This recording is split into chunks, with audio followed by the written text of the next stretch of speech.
Hey, what's up, you guys? It's your Drive Home Podcast. I'm your Drive Home Podcast host, Ryan. Here with another episode, and I got the lovely Chrissy Strong here. Hi. Hi, what's up? Hi. I'm sorry. I'm so sorry you had to endure all of the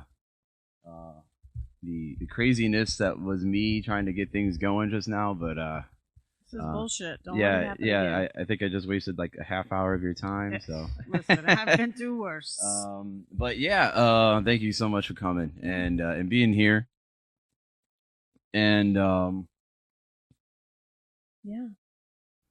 And yeah, hope you guys are driving safe. Hope you guys are being safe. Don't forget to like and subscribe to this episode and to the show.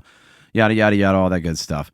I'm kind of phasing out this stupid intro stuff, and I kind of just want to do just interviews. Right on. And, just kind of popping in mid conversation, like I was saying when you got here. Like, I'd like to start recording as soon as possible. Sure. And I was like, oh, we're burning content. Like, yeah. But thank you again for being here. This is awesome. And so you and I don't know each other at all, really. So that's awesome. So we can kind of get to know each other on here. Is not so much reminiscing on here, but making memories, I guess. Whatever. I was pulling up, and I was like, man, should I share my location? That's how unwell I know you. But yeah. I mean, come on. Right, yeah. We've played together. We've played some shows together over the years, and it's always a fun time. We just played a gig a couple weeks ago. Yeah. That was a lot of fun. Brothers that was Lounge. It was weird. We didn't know how it was gonna go, but it was actually, I had a lot of fun. I had fun. It was great. It was low key. Yeah, it was. The folks came out. People came out like as the night went. People stuck around too. They didn't just take off. They stuck around. That was fun. I don't have a ton of like people that come up in Cleveland, but yeah, then they always surprise me. I'm like, dang. Yeah. There's people that came from Ashtabula. Yeah. Wow. That's cool. That's awesome. Yeah, I didn't realize that. Yeah, I know you had some friends there. We kind of struggle with bringing a crowd, unfortunately. Yeah. But yeah, it was people showed up, like you said. It was fun. It's crazy that you struggle with a crowd. Yeah. I love your guys' Yeah. sound. Yes, man. It's crazy. Yeah. I appreciate that. Yeah, we've been around. I think the band started in 2018. Oh, so you're fairly new too. Yeah, a few years. So early on, we had a following. We had a lot of people that would come to the same shows and hang out, and they kind of, I think during COVID, a lot of those people, that crowd kind of killed everyone's following. So we had to like build from the ground up again, and we're getting there. It is rough in Cleveland. That's all I know. To be a musician in Cleveland, it's rough. I don't have the experience yet. I mean, I really love Akron, though. I really love Akron. I don't know the difference between Akron and Cleveland because I still have some folks in Cleveland, too. Yeah. But yeah, Akron's like real cozy. Yeah. And did you grow up there? Or? No. Which is crazy. Oh, yeah. I grew up in Ashtabula County, which is the biggest county in Ohio. Is it really? Okay, yeah. I didn't realize that. Yeah. Wow. The smallest is Lake. Okay. I thought Morrow County was the biggest. I guess I was absolutely wrong. Not, Ryan. Oh, okay. I was wrong. Proven wrong. And where are you now? I'm located now in Highland Square, Akron. Oh wow. Okay, so you came a distance just now. Okay. Yeah, 40 okay. Minutes. I don't know why I thought you were a Clevelander. I don't know why. I don't know either. But I don't know. I don't know. I'm out here a lot. Yeah, you're out here a lot. I got friends. It's not that far either. It's really like half hour or whatever, something like that. Yeah. Depending on where you go in Cleveland, I could be there in 20.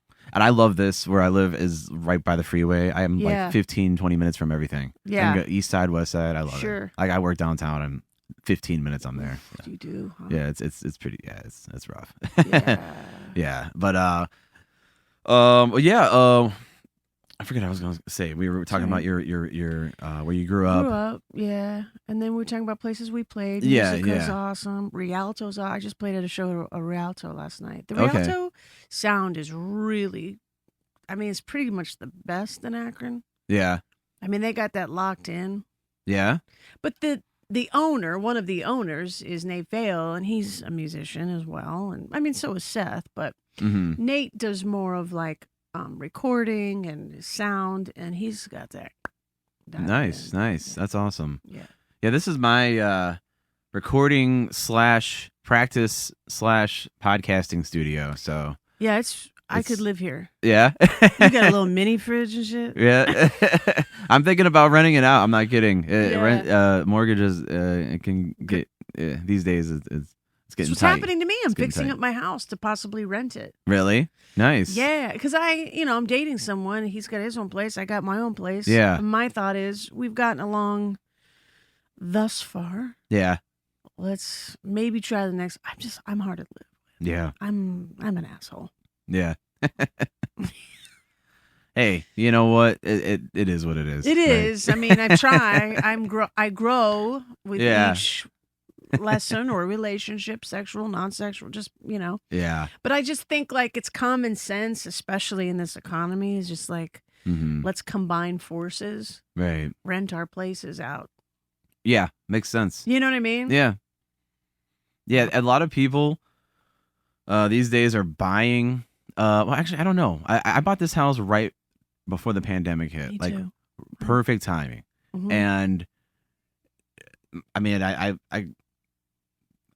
don't know. I could sell this house and really make out on it right now. It is skyrocketed from where I closed in at. And but I'm happy. I got my own place. I was living in Lakewood. I lived in Lakewood for like maybe about 4 or 5 years, Mhm. and I was paying like more than Triple? this, almost twice what I pay here for Mhm. a 400 square foot efficiency. Like it was insane. So It's just popularity. yeah. Where's all the shit? What's Right. closest? What's coolest? Lakewood's only like 10 minutes from here. Yeah. I noticed that when I bought the house and I was like moving my stuff back and forth. I'm like, it's like seriously like 10 minutes. I can take side streets. It's really not that far. Yeah. And honestly, I'm done with Lakewood. Are you? I lived there 4 or 5 years, and it used to be great. I feel like it's gotten bad. A lot of the like cool restaurants have closed. A lot of the cool places have changed. They used to have like 16-bit there. Like so many things have changed. Then it just started kind of getting like kind of dirty. Oh. They weren't like, it wasn't very clean. Oh. Like, yeah, because I would walk around all the time. That's what I loved about it. Just walking Sure. to get wherever. I'd walk to church, whatever. I went to King's Church. It was a church in that area, and I would literally walk there and back. So now it's kind of lost its. yeah. I'll do a little walk around here. Yeah. Around the neighborhood. It's a cute little neighborhood. It is man. quiet. It is mostly elderly people here. I love that. That's my street. Yeah. Yeah, There's I a like few. it. There's like me who's young. My neighbors across the street in kitty corner from me. Did you say kitty or catty? Catty corner or kitty corner? We should leave that up to the viewers. What do they say? What do you say? Do you say kitty corner or catty corner? I would say caddy corner. You say catty. Caddy corner. Catty. Now, is that a CADD? CADDY. Yeah, I okay. think so. Caddy. I've heard kitty corner too. Kitty corner. That depends on where you're from. Where is it? Yeah, where am I from? Ashtabula. Oh, okay. No, it's Ashtabula. It's beautiful. It's Ashtabbeautiful. Yeah. Mm-hmm. So what about your family? You got family. All of my family's there, and it's pretty big. They're all there. Okay. Oh my god, yeah. Nice. My mom just got admitted last night. I was on stage in the middle of performing, and I had my phone sitting up. Oh my So I could gosh. see it. My brother's like, "We're just being admitted." I'm like, "Great, just trying to sing." And they're like, "She's Oh my being." gosh. Sorry to hear that. No, yeah, she's all right. It's not like but she fell a few months back and broke 2 ribs and then her pelvis. And then, dude, with the physical therapist there, because she did all she needed to do. She was in the hospital, went to the nursing home, came home, has PT, OT there coming in twice a week. With the physical therapist there, I know I'm not trying to blame the person, but she was in a standing position, going to sit in the chair, and just didn't like brace herself. Okay. And kind of fell hard into the chair. I'm like, ain't that what the physical therapist wants? Ain't they supposed to get you? Right. But anyway, she hurt what she's already injured. Oh. She was already injured and then rebuilding it and then hurt it again. Oh my God. So now she can't walk again. Oh, I'm like, so sorry. oh, girl. That is awful. Yes. It is hard. The older you get, the more you worry about your parents, Mm-hmm. and like it changes. Like they worry about you your whole life, and then it just flips one day. It's crazy. Well, and I have both now. So I'm like, I never used to be worried about my mom like that, but now I'm like always worried about my mom. Mm-hmm. And I have a kid who's not a kid. He's 21, but I'm worried about him all the time. Sure. So my stress level is, and then I'm trying to work and do other side gigs and hustle around, it's Right. God. Oh my gosh. Good night. Take a nap. Right. So how long have you been? I think I already know the answer to this. But how long have you been doing music and performing? So it depends, cause I haven't really been doing music like a musician would think. Mm-hmm. So I smoked a little crack for a while, right? And then that took some time to smoke. We spent about 15 years doing that. Yeah. And so you're not really doing anything musical, but every once in a while I would write something down. Sure. But you're in a crack house. Yeah. You're not really washing your hands, let alone making music. So then you get sober, but I also have a young kid at the time. He was young, and you're trying to get sober, and it's like hit or miss if you're doing something with music. Right. And I had like a little keyboard my dad bought me in the middle of the dining room, but it's like after the work day or after like you get dinner or maybe you had a soccer game, whatever, you know what I mean? So Sure. I would write music here and there. It really wasn't until 2020 that I actually started and I didn't even start performing in 2020. So let's even go back, probably 2021, 22. Wow. 21. Okay. I met some musicians in 2020. Ben Gage had a live stream. You know Ben Gage? Mm-mm. I'm dating him. Sorry. Okay. Yeah, don't be sorry. It's okay. You'd like him. Sorry, I don't He's know cool. him. But he had like a live stream for people Yeah. in the pandemic, we're all shitty. It's like sucks. And Yeah. and so I saw that. I don't even know how. Somewhere on social media. And I jumped on one day and I'm like, I was really depressed. Mm-hmm. And I just happened to I don't have depression. And so it's kind of easy for me to push through any sad moments. So I just was like, man, I should make myself known and make a little comment in this thread. You know how it's a live stream and you can be like, hey, what's up, guys? Yeah. And so he would talk back. And then I met Ralph, a friend of ours. But I met Ralph and we got close. Mm-hmm. And Ralph was tied in huge with the music community. And so that first 2020, I'm just kind of going around. I didn't even care about playing music. I was losing friends from a different part of my life. Yeah. And the music community was coming in and taking that place. And in the middle of that transition, you're sad. You're losing friends. You don't know what's going on. Yeah. So I didn't care about shit except for we can't really do a lot. I'm missing my family because I can't go see them. Can't take trick. Can't eat out. Can't wipe your ass. Can't do nothing. Mm-hmm. So when Ralph would say, hey, there's an outdoor, Acronym, which is a venue in Akron. Mm-hmm. And you can sit outdoors, and that was allowed then. And I would go hear Taylor Lamborn, met Taylor Lamborn met Maddie Finn in the pandemic, hung out and saw Ben Gage play. And then you just start to make Bethany Joy, Dan, all these people. Yeah. And then they just became really good friends of mine. Yeah. And then it was Ben told me about recording and where to record at the Rialto with Nate Vale. And then I became really close with him. It just slowly, and then I started playing out. I think this is the most I've played out ever, probably. Wow. This last year and wow. now. So I was dead wrong about that. I thought you were going to I thought you were going to say you've been playing music your whole life. Because when I watch you perform, you have the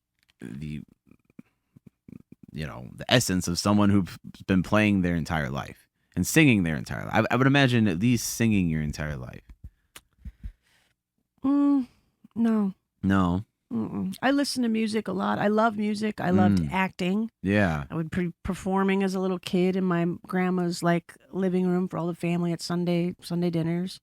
But I also was a very insecure girl. So junior high and high school, no, I was very, very insecure. And then high school took a different, I started to get into drugs and drinking in high school, Yeah. I was turned on at a very young age. And so that was more important.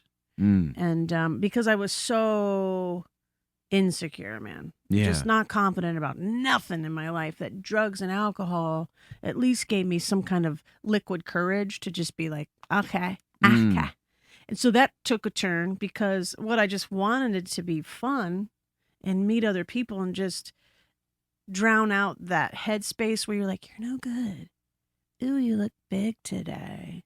I don't know why you even talk. You have nothing. You're dumb. I would have shit like that all the time. Yeah. So, alcohol and drugs would take that away. But what I initially just wanted to be fun became, I'm a real alcoholic or drug addict. So, I became homeless and dumpster diving. So that's where I went. Excuse me. It's my son. You're fine. Take it. Just let him know I'm here. Sure. Sorry, I had to take that because his tire was flat last night. And I'm, again, Really? on the stage and he's calling me and I couldn't answer it. Gosh. Oh, my goodness. So I'm like, what now? I wouldn't be able to be a mom, first of all. I couldn't imagine it. Yeah. But- Sometimes I want to call his dad and be like, will you just help? SOS. Oh, my gosh. Yeah. So, no, I haven't been singing Yeah. all my life. Well, you fooled me. Oh, well, that's Or you could have fooled me. okay. And you did. But I love it. I gotta say, it's an experience every time. Man. I can't wait. I was even just talking to Jeremy, our singer in the Morning Bird, about collaborating with you and bringing you. I would love it. I would love. I think that it's past due. We're seeing this a lot with bands and artists, and I think at least especially if we're playing a show together, one song. Come on, I know, man. Yeah, I do know. It's actually super fun to do that, which I've since playing the last few years. I'm like, man, I'd love to be like this. I have a band. I know. I saw. Isn't I've that been freaking crazy. That is awesome. That is great. Yeah. Yeah. And so, one of my really good friends is Josie McGee. Have you ever heard of her? I have Dude, not. Sorry. Phenomenal talent. I am terrible. Is she local? She is. Okay. She's not local to Cleveland. I'm sorry. She's more Canton, Akron, but she travels up to Cleveland. She's going to be hanging with Ray Flanagan. Okay. Soon. Phenomenal. Nice. I mean, goofy amount of talent in her. Yeah. And she's one of my good friends. I'm not saying that because she's my good friend. I'm saying it because it's true. But I went on a very small tour alone this last time, and I made some friends in PA. And I want to go back. We should do that, actually. But they would love you guys. The places that I went to, yeah. But anyway, she's down. She's always ready to do more musically. It's kind of hard to find because somebody maybe have a family or maybe they just work and they can't do it. But she's kind of like me. We're just we don't have a 9 to 5. And so she's coming with me on tour. Awesome. Yeah. So and we also sing on each other's songs a lot. Okay. So June 1st, she has an album release at Musica. Okay. Awesome. Yes. Awesome. And you're opening? I'll be opening. Bethany Joy's opening. Okay. You know Bethany? I don't. I'm so sorry. I was just gonna say. Don't apologize. I am terrible with the current music scene. I couldn't name you 5 other bands other than Easton Union. Yeah. Which I feel like they're great, and you know what? I just gotta say, so good. There are so many great, talented bands out there that just aren't getting it because they don't. I don't know what it is. I don't know. I don't know if you need a certain formula. I don't know if you just need to know the right people. That's probably it. That's one thing I've always known in the biz, the Cleveland music biz. First of all, that's just not a great scene in the first place. Cleveland, just not? Cleveland scene. It's always No? been shitty. Damn, that sucks to hear because it's it's kind of home. It used to be great. It used to Yeah. be great, and then now it's really tanked. I feel like COVID again. maybe COVID, but I was gonna say social media. Oh, So well, sure. has Oh, changed. everything's changed. You Yeah, you for need sure. to have music videos. You need to have full production these days. Otherwise, people are not looking at you. right. you know. Websites, EPKs, all that shit. Right. Headshot. Yeah, whatever. Sure. Yeah. Also, too, I feel like it's not just about. Unfortunately, maybe I'm wrong, but I've just noticed like it's not just about maybe how I sing or play the piano. Like I've got to be a full-on entertainer. Yeah. And that's kind of comes easy to me, but I've see others that just even being like crowd friendly, Mm-hmm. It's like I've tried to tell friends who have normal kind of jobs. Like one of my best friends is a PT. She goes into work, plays with people's muscles and shit, and she's done. My other friend is in nursing school. They kind of have normal jobs, and they don't understand. Like sometimes I get really exhausted at a show because it's the leading up and the practicing and getting it together. But then you got to be on. You're Yeah. not just on stage. Right. You got to be on when you get. It's like hosting a party almost, and you've Yeah. got to greet people and you've got to talk. And even before the show, and this was happened last night because I had my mom and my kid, things going on. I'm like, Christ, I didn't even have a set list. I don't know how long I was playing them, and people are coming in, and I want to be friendly because that's the fun of it for me is like saying hi to everybody. And Yeah. but I know I felt it last night. Yeah. I hid out in the upstairs of the Rialto where Nate does like sound and stuff. And it's quiet up there. And I just went and I'm like, this is why musicians or places have like green rooms. Because Mhm. I just needed a minute to be like, all right, I got to get my shit together. Right. Can't be worrying about my mom right now, unfortunately. I don't know what my son's doing. I got to get this set. I just can't be mingling right now at this moment. It's Sure. taking a lot out of me. But then Mm. you've got to get up there. Yeah. And you're going to be entertaining. You're going to sing. And that's what I love. So it doesn't come hard to me.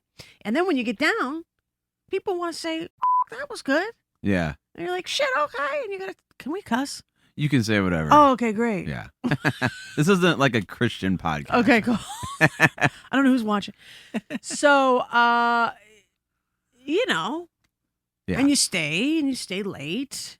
Right. Especially if somebody like asks you to open for them. What are you going to just open and leave unless you Yeah. have something going on? But Sure. typically I like to stay and support the other bands, Right. Support the main act. Yeah, and you don't see that too often. That's kind of like what I was saying is a lot of bands. I remember just growing up, a lot of you'd open for a band and then everyone would leave, and or they especially if you're the main singer, like the lead singer. Mm-hmm. I think that weight really falls on you, or especially if you're performing alone. Me as a drummer, I'm in and I'm out. I hate to tell you, I hate to say that, but I'm tired, dude. I just did a lot of lugging in, and loading back Sure. up, and rarely will I stick around. It's usually like I'm ready to go home, take a shower, and what's up? Oh, my camera disappeared. I got Hold your on. bag, Ryan. Thank now. you. Okay. You know- Amen, You want a job? Because I need a camera person. Now listen, I've been on some sets now, film sets, and I got this. I love it. Somehow, yeah, we were both not on. Oh, we're not. But it's all right. We're still recording. Okay, that's cool. We still got the audio. We got. I actually, believe it or not, I have more people listening to this than watching it. So. Oh, really? So that's always my thing. I'm like, do people like watching? So many people like listening, but Yeah. for me, I'm the opposite. I hate like talking on the radio in Yeah. my car. I hate it. I was to kind of talk about the show real quick. I started this because I am a big radio nerd. Okay. And I was really into radio. I was really into talk radio growing up. Still am. And this isn't so much a pod. This is more of a radio show than a podcast. Right on. We're sometimes we got like 5 or 6 people down here. We'll play a game. We'll do it big sometimes, and then other times it's just these small little interviews. And I don't know what's going on with my cameras, but thank you so much. This is he's paying me after this, y'all. He got me. This is insane. I don't know what's happening right now. That sucks because it does. Hold on. Yeah. You know what? Why don't right? Yeah. Right. Yeah, let's do a quick little break. I hate to do a break so soon. It was just getting good, but let's do a Take quick your break, boo. and we will be right back. All right, hang on. All right, so we're back. Ooh. So I'm very embarrassed. Sorry about that. No, man. Please continue. I can't even remember what we were talking about because I was so. Boy, we were talking about a lot of things. We were talking about a lot of things. My son called. Yes. That was cool. We're talking about my but mostly, mom, music, all that good stuff. Collaborating together, hopefully in the near future. Shit, I just dropped my oh, please. Oh no! Please. Did it unplug? No, it's my. Okay. These are my doohickeys that go in my hair. Gotcha. Need to not lose them. Gotcha. Yeah. So, collaborating. Yes. So you grew up in Ashtabula. That's what we were talking about, yes. dude. Is that we were talking about like what it takes to like kind of make it right as a musician. What do you need? Get out of your hometown. Oh, that's a good one. Yeah.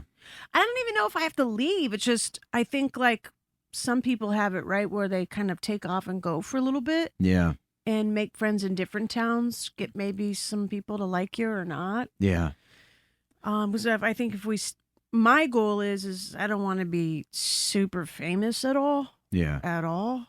I just want to play and have fun and not have to worry about my mortgage. Yeah. You know, that's it. Yeah. I definitely do not want to be super famous, though. Yeah. I could take the money now. Right. I could. Yeah, I don't know about that. I was just seeing I saw a video the other day. Mm-hmm. We talk about the news on here. Again, this is Okay. kind of like a radio show. There was I forget who, I don't even know, some celebrity. Anyways, she was speeding, and it was one of the we play a lot of cop videos on here. This is yeah. So it was a body cam. This lady, I guess, I don't know. I don't even know who she's a YouTuber, blog. I don't know, but there's people, paparazzi, taking photos. She said she was speeding because she was trying to get away from them. I don't know. Then she started crying in the video. Oh, Lord, help her. Yeah, but I kind of felt for her because, like, the cops, like, they're just doing their job. Imagine if, like, someone was following you and taking pictures of you, and you tell the police and they tell you they're just doing their job. Well, what were they doing? Did they arrest her or something? What was she crying for? Because this is her life. Every day she leaves and she can't get out of her driveway without people out, and like, you know what I mean? You gotta like kind of put yourself in their shoes. Like, I have. That's why I don't want to be though. That's you've done I'm setting up goals. And I've seen, so you've done acting and stuff. I know you said I've seen you do some. I've seen some of your reels and commercials and whatnot. Yeah. So how long you been doing that? That was more 2021-ish. Okay. Yeah, very new.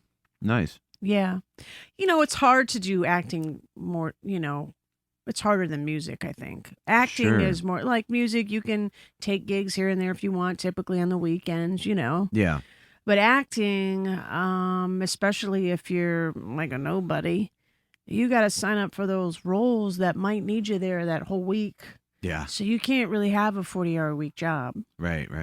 And the only reason I got into it is because one of my exes, he was great. He's a great dude. He was there for me.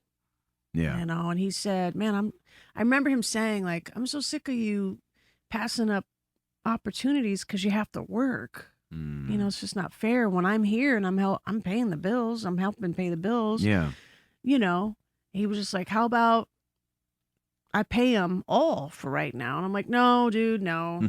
I ain't trying to do all that. Yeah. But then it happened again, like something came through my way and it was a bigger thing. I've never had done anything yet because I just couldn't. Yeah. And it was a Netflix film that came. Nice. And he was like, dude, come on. Yeah.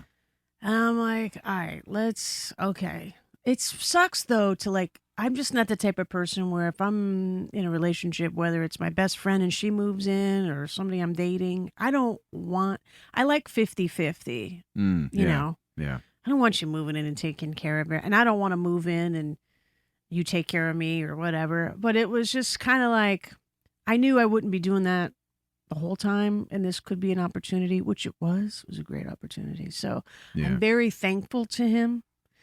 He's got a little spot there because, I became a cast member, although my scene was cut. I still, got to be on that film for over a month. Yeah. Well, what was the movie? Can you say? Well, yeah, I can say it's White Noise. White Noise. It's a different kind of film. It was with Ryan. I'm sorry. Wow, I just forgot. Ryan Reynolds? No, I'm so sorry. I just forgot Adam Driver and Greta Gerwig. I saw that movie. Okay, I did. Yeah. Okay, it was like kind of what would you call that? Would you call that like a indie film? Not necessarily. No, Bombeck's pretty.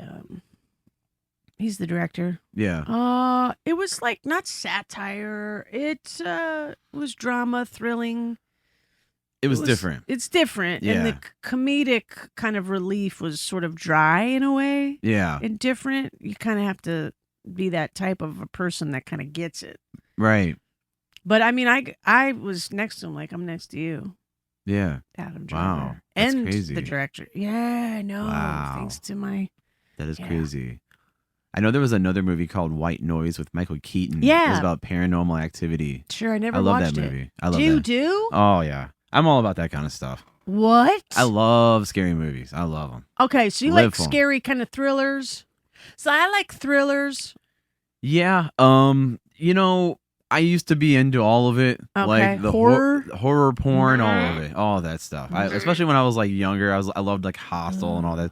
When I was like in my 20s, I was, I just couldn't do it. Yeah, it was brutal, and it's brutal, dude. It was brutal. I know. And then I go down a fucking well of like, could that happen to me?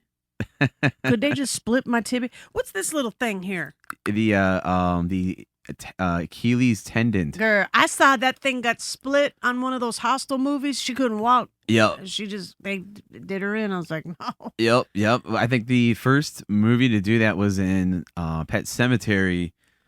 What? I did watch Pet Sematary. At the end, where the little kid comes out from the bed and the You're right. Yeah, and that was the guy that played Herman Munster. Yeah, dude. And I don't know if you saw the remake of Pet Sematary, but it was funny because it was the same movie, but they changed some things. Okay. And there was a scene where the guy was standing next to a bed. And he jumps, but nothing happens. You think it's gonna happen, because everyone that's seen the original thought it was gonna happen, but nothing happened. Like they threw it in like as an homage to the original or whatever. Like because I thought for sure it was gonna happen, then it didn't. Yeah, I do remember it now that you're saying it. Oh yeah, yeah. So I'm guessing you're not into that stuff.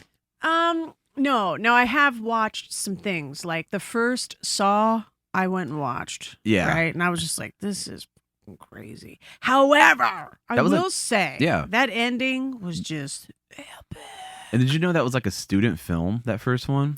It wasn't even where he was laying in the bathroom the whole time? That the first Saw was like not expected to be picked up. It was some student film. Oh my god. Because if you go back and watch it, it's an old movie. What was that, like 2001 or something? I have no idea. Like 20 years ago or more? Dude, yeah. Don't say that out loud. Sorry. Yeah. It seems like maybe 10. I know. It's crazy. Damn, that went by quick. I know. So that was a student film, which is cool because I have done some student films. Some have been real wonky. Yeah. Some have been pretty cool. I'm doing an indie film here, which is pretty cool. It's called Gatling. Is it set up on like West 25th area or something, or like in Ohio City or something like that? Because I've been driving past this for the past couple of days. He's actually local to Akron. Okay. His name's Matt Kane. Keep forgetting you're not from around here. That's okay. But he, you know, he knows a lot of people, so he, Yeah. you know, he might be doing some shots in Cleveland too. Yeah. I don't know, but my bigger scenes, which I didn't know, I didn't know, man. Well, I had the job then. It was just not that long ago that I quit because my mom fell. I'm like, I can't Yeah. be here. And really, it wasn't even that hard of a job, and the hours weren't difficult. It was 7 to noon, dude. Mm. Right? But it's like she felt she couldn't walk. And I'm like, oh my God. This is when Yeah. she first fell. So Yeah. I'm like, I can't do that and this and this and that and this. And I had like 87 jobs. I can't. And so one of my last days, you know, I'm up at like 5:36 in the morning for this job. Mhm. And right from the job, from noon, I went to set in Kent. Mhm. Dude, I was on set until 1 a.m., man. Oh my god. And they were all like my scenes. Whoa. I didn't realize that because I probably would have called off. Yeah. Because come 11 o'clock, I'm like trying to. Mhm. I'm just like, dude, I'm dying. Yeah. I would imagine. But it was in Kent, and we filmed in Kent. Yeah. But it's good to know that was like a student film because I've done some student films. I'm like, I gotta quit doing student films. Yeah. But it's probably fun. I It mean, is the fun. whole Low-key. process. Yeah. mhm. It's just like this. I mean, honestly, doing this, I never thought this would catch on. I never thought. I have a co-host that's normally here with me. Where is he now? He is with his family. He has Oh. got like a bunch of kids. So Oh, he he's- does. So we typically do Friday nights. Okay. I do these one-offs, you know, with Sure. you know, if I have an opportunity Sure. to do an interview or whatever. But Yeah. for the most part, on a Friday night, it's me, him, his girlfriend Kelly will come on. Oh, right on. His buddy Scott, he'll do cameras and everything. That's why I'm kind of like going crazy trying to get things working. Oh, because Scooty Scott Yeah, is so he's usually here. right. So Nobody wanted to come to my podcast interview. It's bullshit. no, this is great. I wanted to. Hey, again, like I said, I don't really know you, so I just Yeah. wanted to kind of get to know you on here. So Yeah, dude, because really the first time I think we played together, that was cool. Somebody got some food that night and Yeah. provided it for the band. We were at Musica, remember? And we went to the green room and there was like, fuck. oh yeah, there was tacos and food. shit. That was great. Everybody was fed. I was Yeah, like, that is was this great. what shows are about? Right. Yeah. Yeah, let's go back to the whole green room thing. So like Mhm. green rooms are weird because like sometimes it is like this cool harmonious thing between all the different artists and Oh. you know, sometimes it isn't. Sometimes Oh. it'll be like, oh, this is like the touring act and they're back there. Like leave them shit, alone. I've never experienced that. Yeah. We ran into something like that Oof. at the Grog a couple months ago. The what? The Gry? The Grog shop, yeah. Oh, And the Grog shop has yeah. it? See, I don't even we know opened- this shit. We opened for this guy. I'm not even gonna say his name. Okay, you can Who's tell gonna me be- afterwards. I need to know Right. names I'll leave him out of it. But he was pretty good. But Uh-huh. he like, I guess not only were we not going back there, we Mhm. almost didn't even play because What? we brought our stuff in. we started bringing our gear in, and he was like on the phone, like, yeah, like I guess on the phone with his manager, like, oh yeah, they're bringing their shit in. Yeah, I don't know. Stop. Yeah. So Stop like, it. I had to, This bastard. so, and I'm not gonna go in on this. This has happened with multiple people, Oh. especially as a drummer. Excuse me. There's been shows where sometimes we'll share kits. Sometimes, Okay. Yeah, some- backlining. and then sometimes the drummer will be like, "Oh no, I don't want anyone playing my kit," and then Okay. they'll move their kit, and then I can put Alright. mine there. Sure, I get it. And then sometimes they go, "I don't want anyone playing my kit," and I'm not moving my shit. Uh, So then I gotta okay. squeeze in this So little you're in the corner hallway trying to play? with my T-Rex arms. That's And terrible, dude. It is terrible, and it's happened more than once. And I just gotta say, sometimes it's not always a harmonious experience when you're, Uh-huh. you know, playing. Yeah, Sure. I actually saw a meme the other day. I'll throw it up on here. Okay. But when I when I edit this, but Sure. it was two guys like stabbing each other in the back. It's like, hey, sick set, bro. Like, oh god. Sometimes it's like that. Sometimes it's like, yeah. See, I haven't been around long enough, I think, to experience that just yet. Okay, yeah. Yeah. And I haven't been in a ton of green rooms either. Sure. And you know what? The Rialto, that ain't even a freaking green room. I made it just a room so I could just decompress for a minute. My mind was spinning. Yeah. So I went up there with the sound guy. I was like, Brandon, can I just sit here for a minute? I just need a fucking minute. Yeah.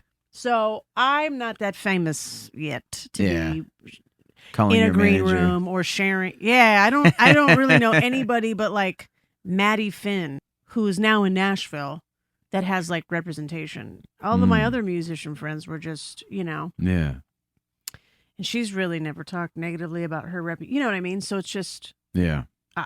I don't know anybody like that level yet. Sure. To have management. Yeah. Honestly, I didn't know management was a thing in music. Yeah. Until maybe like 6 months ago. I know management agencies are a thing in like acting. I had to have one right away. Yeah. There's no going around that. There ain't no booking yourself. Right. That's true. In acting. I would imagine.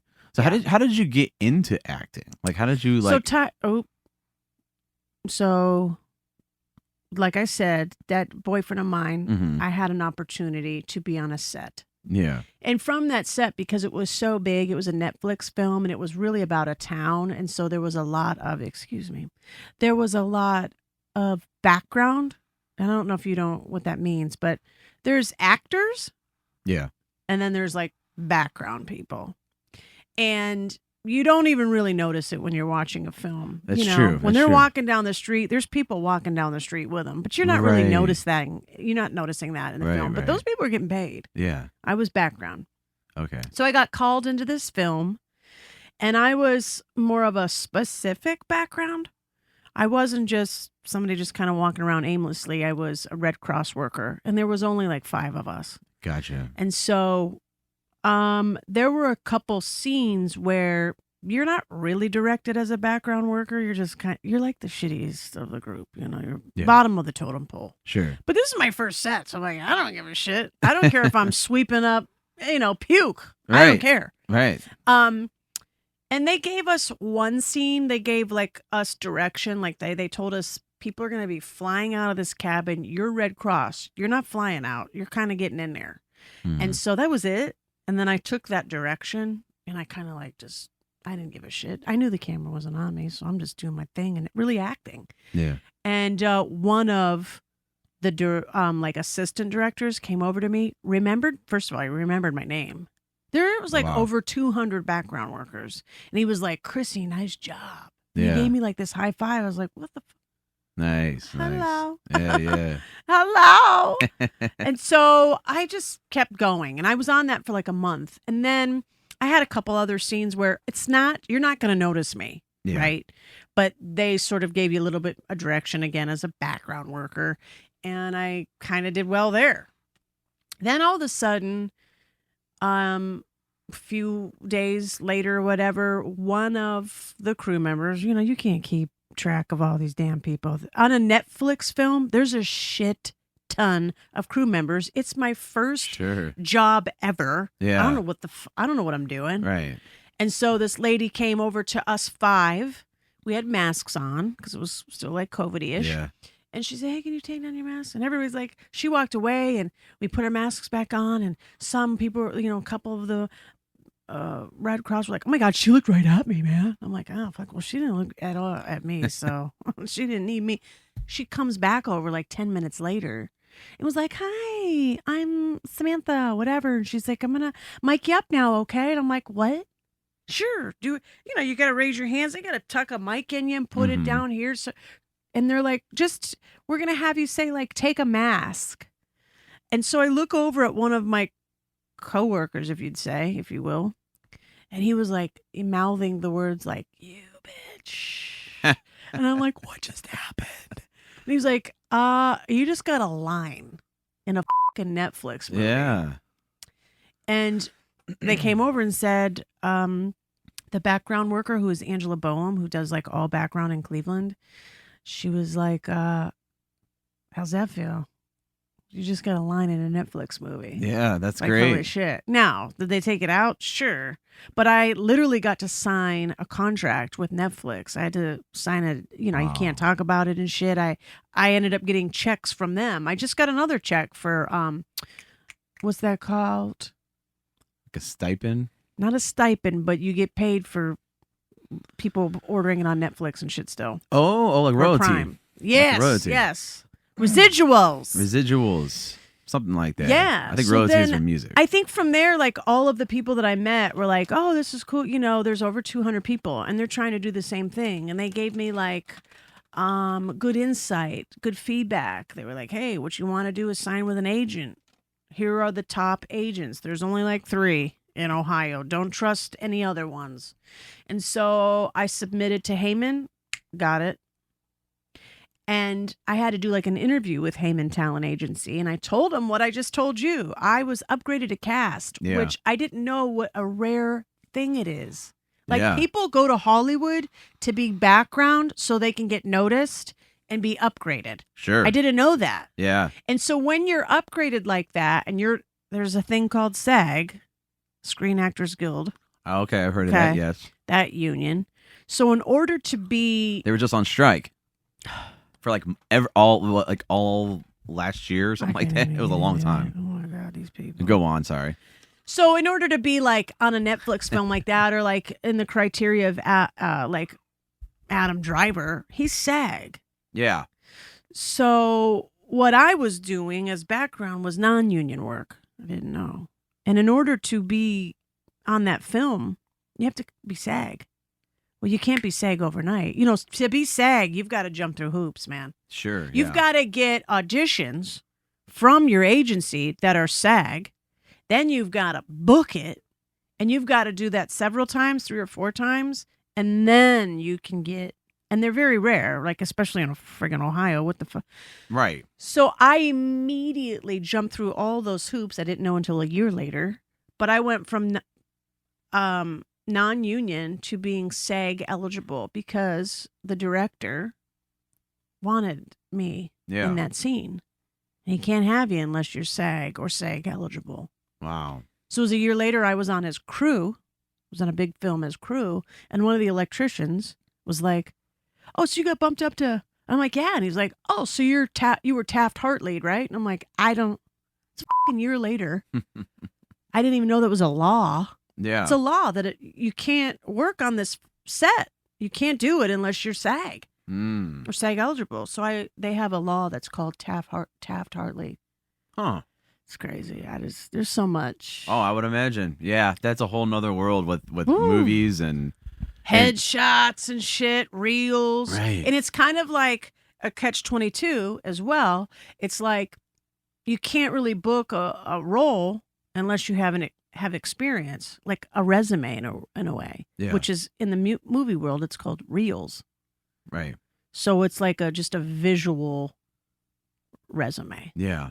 But you can't get a reel made until you book a gig, but you can't book a gig without, it's like, damn, it was hard. Right. So I had to take like free jobs and like show some acting chops. My first audition with Heyman as my agency, I booked. So they were like, they even emailed me. We're like, that's unheard of. Even in my interview when I was trying to get kind of like so-called hired with them. Yeah. He told me, he's like, well, don't go into this thinking that, you know, it's going to be gravy. That was a gift that you got on that movie. It's not going to be like that going forward. You're not going to book jobs. So I just had that mentality, and then I booked my first job, the first one I got. Wow. I got like $4,000. I was in a Dell commercial. Wow. They paid for my hotel for the week. It was crazy. Wow. I remember seeing that. I remember seeing that, you posting about that. That's awesome. It's cool. It's good stuff. Yeah. Yeah. It's kind of like going back to all that, like the music stuff. You can't get recognized if you don't have a music video or you're making reels of whatever. Or some clout. Right. It's like clout chasing. Yeah. Yeah. I learned a lot of that with doing this. I have to do clout chasing or it goes nowhere. Yeah. I get no follows. I get no plays. I get this is a whole different world, and Yeah. I honestly don't know what I have gotten myself into because with podcasting, with just doing this. Yes, and we just did we were asked to be on another podcast. Stop. So we're kind of doing the whole, helping each other out, jumping onto other people's podcasts, vice versa, cool. them coming on here, promoting it, collaborating on Instagram. Yeah. You can do the collaborating post thing. That helps get followers. Shout out to Not Weird, Just Homeschooled. That's the podcast? That is the other podcast. Not that we've Weird, been, Just Homeschooled. Just Homeschooled. Yeah, my friend Jeremy Demery. He's a comedian, local comedian. Oh, cool. He's also former. A lot of my guests are bandmates or former bandmates. Yeah, that's or cool. people I haven't seen. Tim, my co-host, he and I played music together for many, many years, and then we didn't talk for like 10 years, and then just one day I'm like, dude, I know you can talk, so I need you on my show. He's Talkative Tim. He was, yeah, exactly. I don't know how we never thought of that. Yeah, that's him. He can be us with the best of them. That's all cool. I can say. So I love that about a person. Yeah, that's a skill set, bro. It is because I find myself, I'm okay with introing and outroing and bringing guests on and asking questions, but sometimes I run out of things to say. Yeah. But Tim is the secret gem. Talkative Timothy.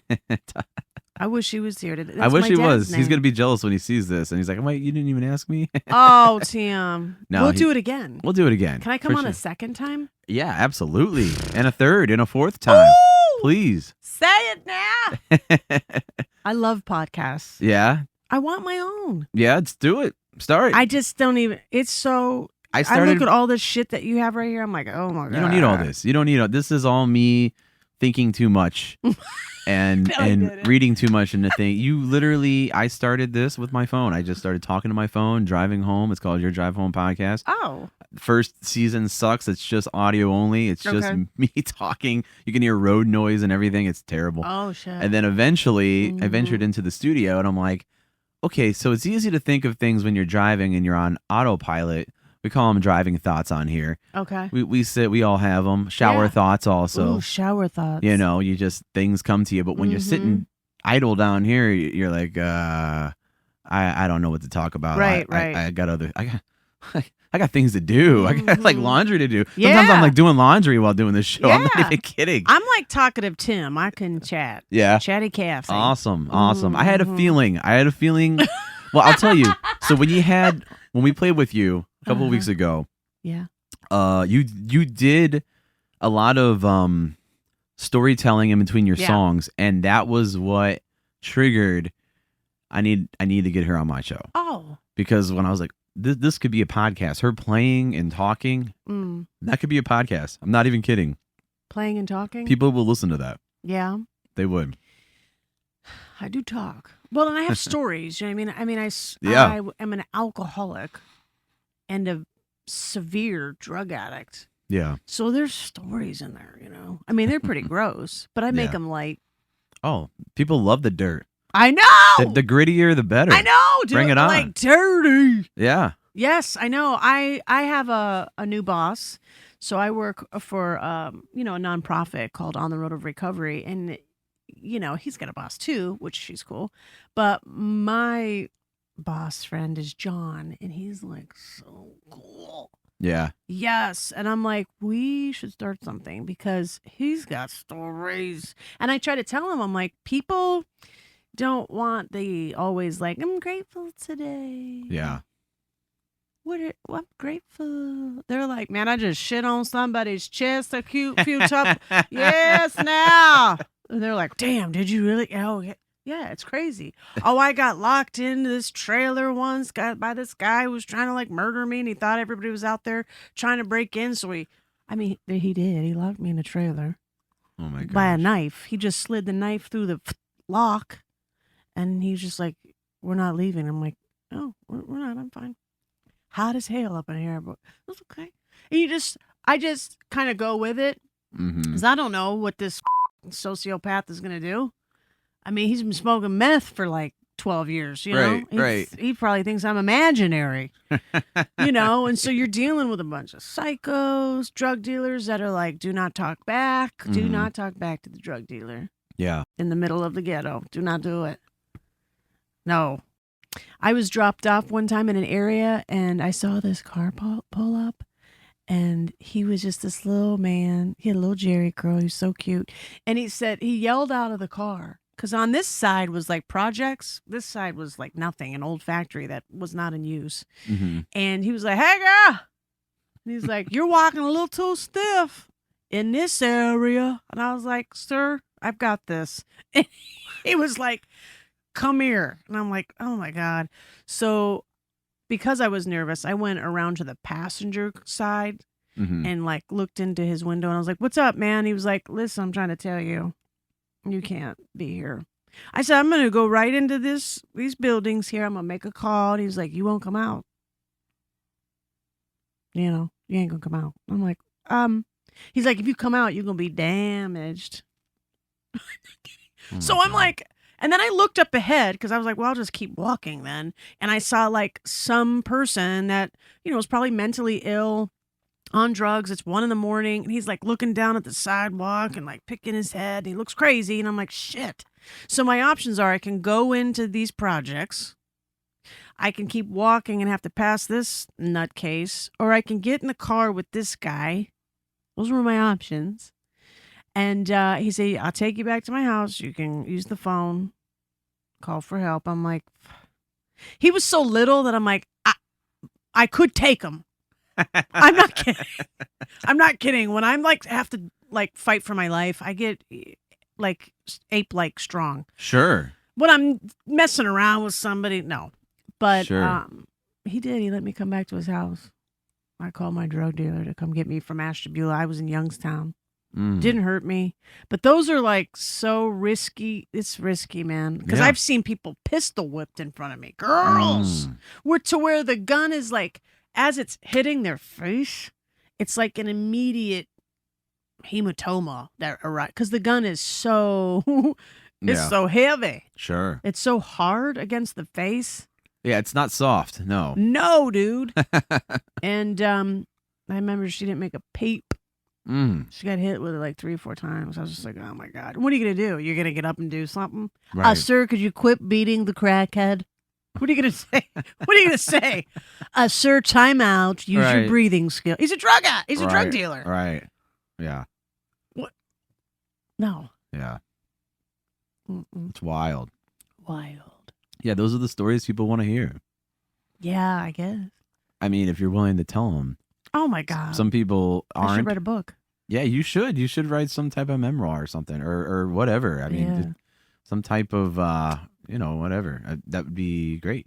I would read it. I would read it. Would you do? I would. That's cool. I'm not a big reader. Me either. No, I have a very small bookshelf.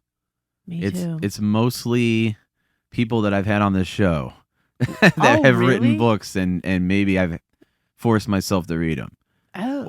Or maybe they're, gosh, I got some comic books. Yeah, I'm not a big reader. Cool. I gotta say, I'm not either. Got some Stephen King. I like Stephen King. One of my favorite books is a memoir. Oh yeah, it's called A Million Little Pieces. But after I read it, he was back on Oprah. He was on Oprah back in the day. Mm-hmm. And I liked it because I find almost, it sounds sick, but I almost find joy or relief when I know there's another, like, especially cocaine, like another recovered cocaine addict is out there. Yeah. If there are few of us anymore. Yeah. And so I saw that book and, well, it became kind of like a lie. Yeah. She had him back on. If Oprah calls you to come back on because she mad, I'm denying it. I'm not going nowhere. I'm not coming back on this show. No, his ass went right back on, and she called him out. Wow. Yeah, because he called it a memoir, but he made up some scenarios. Yeah, that happens a lot. Yeah. That happens a lot. What am I thinking of? Britney Spears. What? Didn't she just write a book? I don't know. Something like that. Did she? Poor Brittany. Yeah, Lift her up in prayer. Yeah. Hold her high, Jesus. Yeah, she wrote a book, and I think she was bashing Justin Timberlake, and then something that did something to his tour. Oh, shit. And I think he ended his tour. You because better of it. stop. It was something like that. See, I can't do that. Yeah, and you know, calling people out in a book. I mean, everyone's gonna read it, especially her fans. There's a lot of Britney fanatics out there. Yeah, but, you man. know. Yeah, I mean, because I've had some pretty, well, not really. A lot of my relationships have been great. I've only had one, and he was not the greatest. Yeah. And I moved out here for him. Wow. Never been out of my own hometown, nothing. I just knew nothing about the world. Mm-hmm. But I am grateful that I moved out here because I wouldn't be where I'm at today if it wasn't for him. But he was lacking. And I just think about how he was raised and lesson learned. Yeah. I was pissed for a minute. Yeah. Because I had moved out pretty abruptly. And then, sometimes I don't know if you've had this or if you've experienced this or what kind of relationships you've had in the past. But sometimes you'll break up, but then kind of hang out sexually afterwards, no strings attached and stuff. Sure. And so I did do that. And then I realized, thank you, social media, that he was like kind of dating someone. And I almost reached out to her, like, look at these text messages. Yeah. But just didn't seem like a chick that would receive it. I could feel it just even a little bit through social media. I'm like, I'm just going to stay out of it. I'm no longer sleeping with him. Right. All the D out there. I don't need this one. Oh, sure. Yeah. Social media tells all. It really does. It does. You can't get away with anything these days. No. Not that that's a bad thing, but I know back in the day, you'd have guys that had multiple families, and they wouldn't know until the guy's dead in the ground. Oh, hey, by the way, there's a whole other family. They're coming to the funeral. Oh my you know, God, it happened all the time. Now that good luck doing that these days. It's not going to happen. Well, yeah, I mean, I am like still kind of sleeping with him. Yeah. And we had a dog. No, Right. You see, that's that right there. Ugh. That's like having a kid with someone. I know. If you have a dog with someone, you may as well have had procreated with them. Because, God. I mean, granted, the dog's only going to live 15 plus years, I but know. it's still an emotional attachment. It is. I went on a date. I'm single as a Pringle. I've been doing. I don't know why I thought you were married with kids, bro. Oh no, it's just me, myself, and I in here. Amen. And I went on a date with a girl, and one of the red flags she gave me was her ex. Well, she mentioned him more than once. Okay. And then at the end, she mentioned they had a dog together. This is an ex, not even like an ex or like a ex-husband or anything. This is just, we have a dog together, but they never. I don't know if they live together. I don't know. That was enough for me to just quit texting her, and I was done. Yeah. I'm not getting involved in that. I get it. You know what I mean? It's not even worth it. Well, and that's how I was. But I'm also the type of person, I don't know where this comes from, maybe like street living. But when I want to, I can kind of shut the light switch on or off. Okay. So there was a moment where I'm like, I was already kind of done with him, this guy. Yeah. But it was a simple thing to just get back in bed because you know him. You've been dating him for almost 4 years. You know he's clean. Right. No, he ain't going to murder you. Right. And sometimes you just need to get that little one in. Right. And so, how easy, right? And so I didn't turn that part off. But then, like I said, here and there doing that. And I would say, hey, if you need, he worked out of town a lot. He traveled a lot. He ran his own financial firm. And so I said, if you ever need somebody to watch the dog. And it was just weird. Yeah. Because I let him keep that dog. He wasn't going to keep my original dog. We got the other dog together and I went in half. And I don't usually buy dogs. I rescue them anyways. Yeah. And the dog liked my ex. He liked him more than me anyway. And, the ex just loved the dog. Yeah. And so I just wasn't going to try to do that. But I felt weird because he was never like, yeah. He's like, oh, it'll be fine. And I'm like, what? You're going out of town for like a week, bro. Oh, my mom. And okay. And then it was like maybe a month later, he was tagged in a photo of this chick with 3 kids, and she was celebrating the daughter's birthday. And I'm like, I just slept with him. Ew, now we're sharing. Yeah, sharing. Come on now. Sharing isn't always caring. No, nobody wants that dirty D. What the fuck? I love it. Nobody wants that. All the D in the world, I don't need yours. Right. Forget it. So that light switch went immediately. Out. Yeah. Yeah, I was like, oh, okay. I love it. Yeah, immediately. My goodness. No. What are we going to do with these people? Yeah, excommunicado. Yeah. Boom. For real.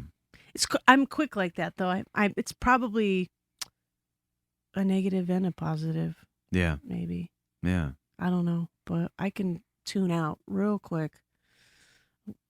For sure, especially if you've done me dirty a couple. I usually, and it's anybody too. It could be a best friend. It could be a sexual partner. Yeah. It could be a music person. It could be a venue. Whatever. Mm-hmm. I let you slide. Yeah. I give grace. People are human, man. I mess up all the time. Yeah. But after so many, and you're still showing kind of these colors, no. It's lights out. Yeah. Bye-bye. There's something to that. Like, I know with men, it's funny. Men will, like, just take a tremendous amount of shit. But, like, I've been there where I'm like, I've been wronged by someone, and it took me a while, but eventually I'm like, okay, I see how this person is. I see it'll actually make someone attractive who you find attractive unattractive. Right. You'll be like, well, this person, because I know how ugly their soul Good is. You know what I mean? Lord. Like, I do know what you mean, dude. Yes. and it's like, okay, yeah, they might be a beautiful person to other people, whatever. They weren't nice to me. They weren't kind to me. Yeah. And there's something, an inner voice or whatever that's just like. Yep. I talked about this with my friend Chris a couple episodes ago, like a bitter taste. Yes. And you kiss someone and you're like, that just left a bitter taste in my mouth. Like, I knew better, you know?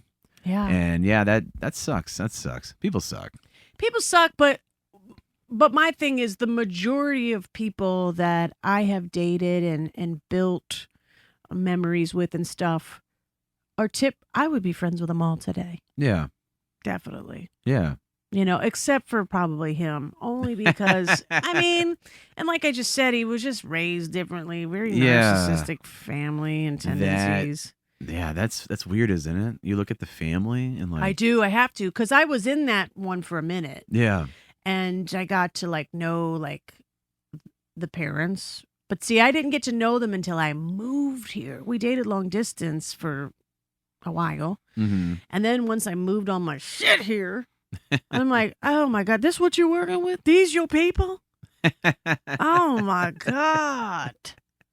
I couldn't stand the mom. I mean, bless her heart, but yeah.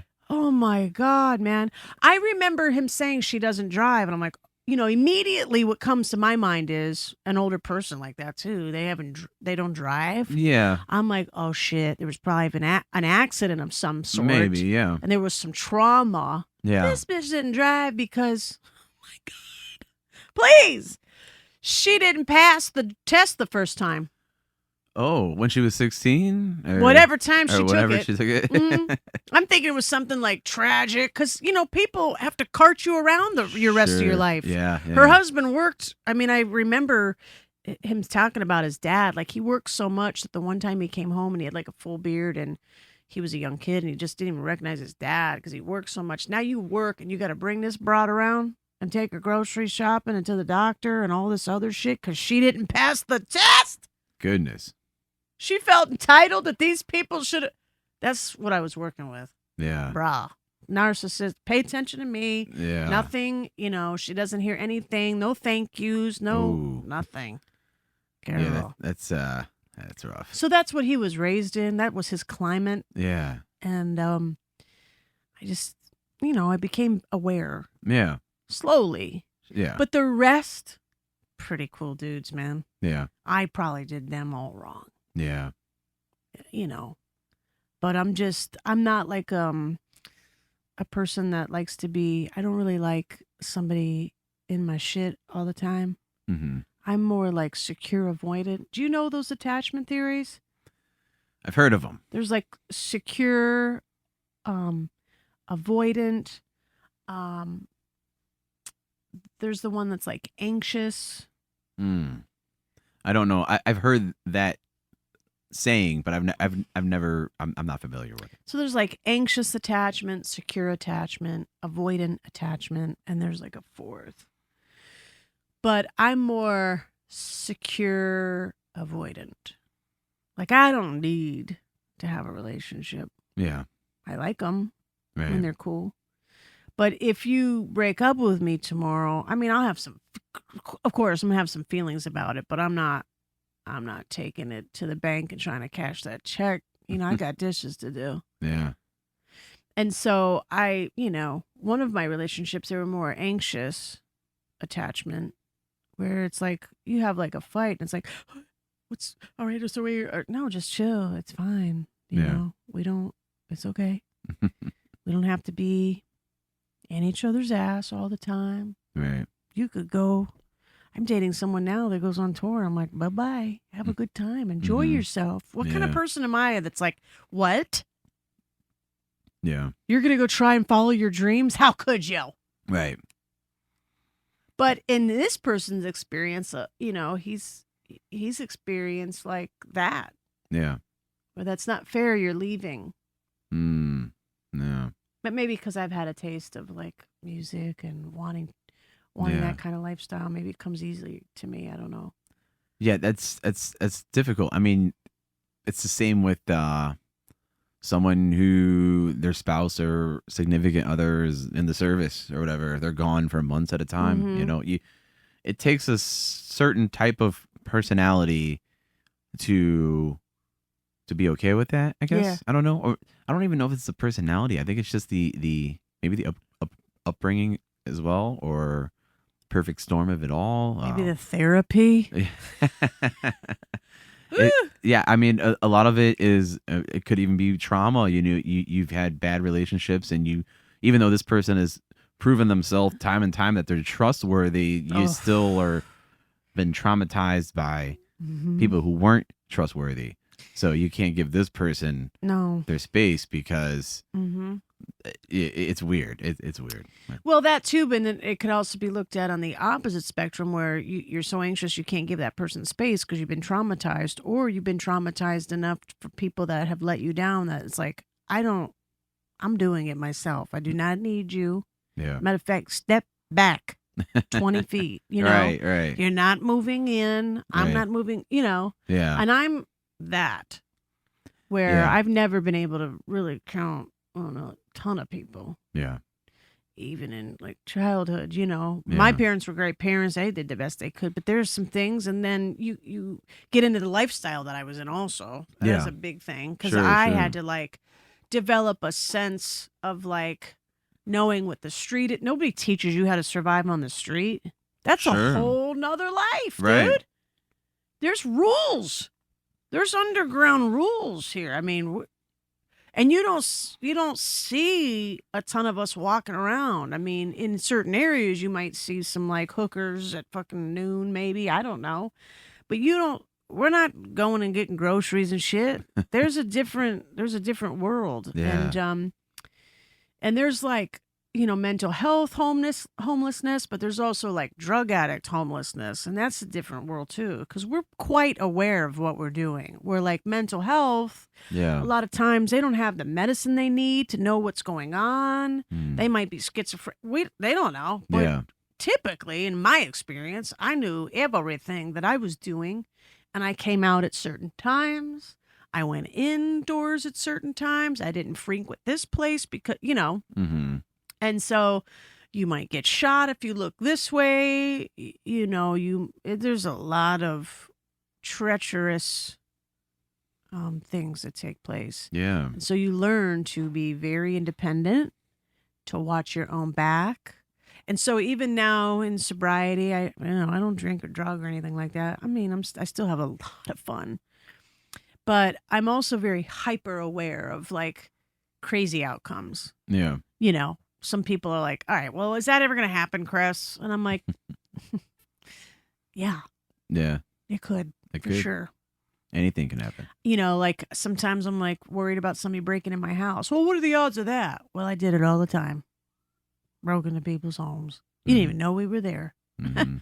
And we didn't take enough to make you know that we were there. Do you know what I'm Yeah. saying? Yeah.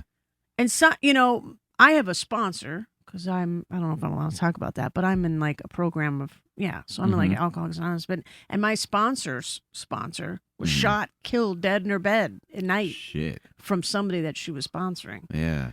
Oh my So God. people, anything could happen at any time. And I would rather be aware and possibly as best prepared as I can be for those things. Yeah. And, it makes me kind of just be independent because a lot of times people don't think like me. Yeah.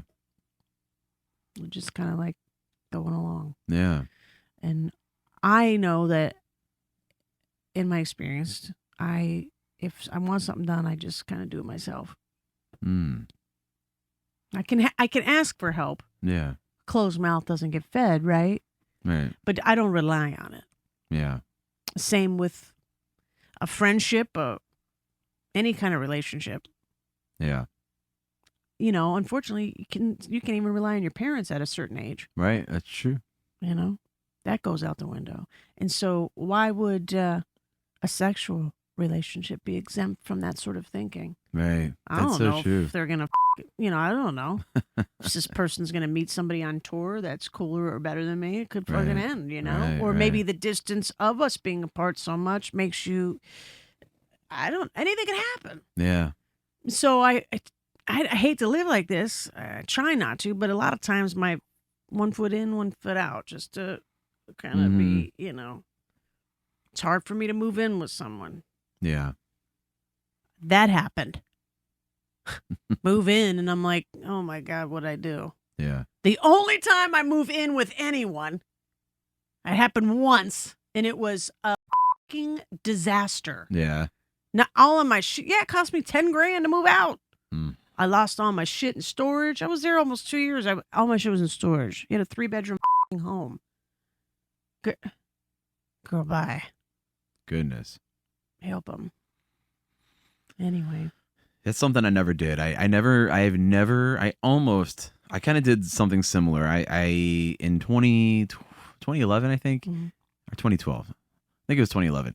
I moved out to Youngstown. I moved out to Warren, Ohio, of all places. I know.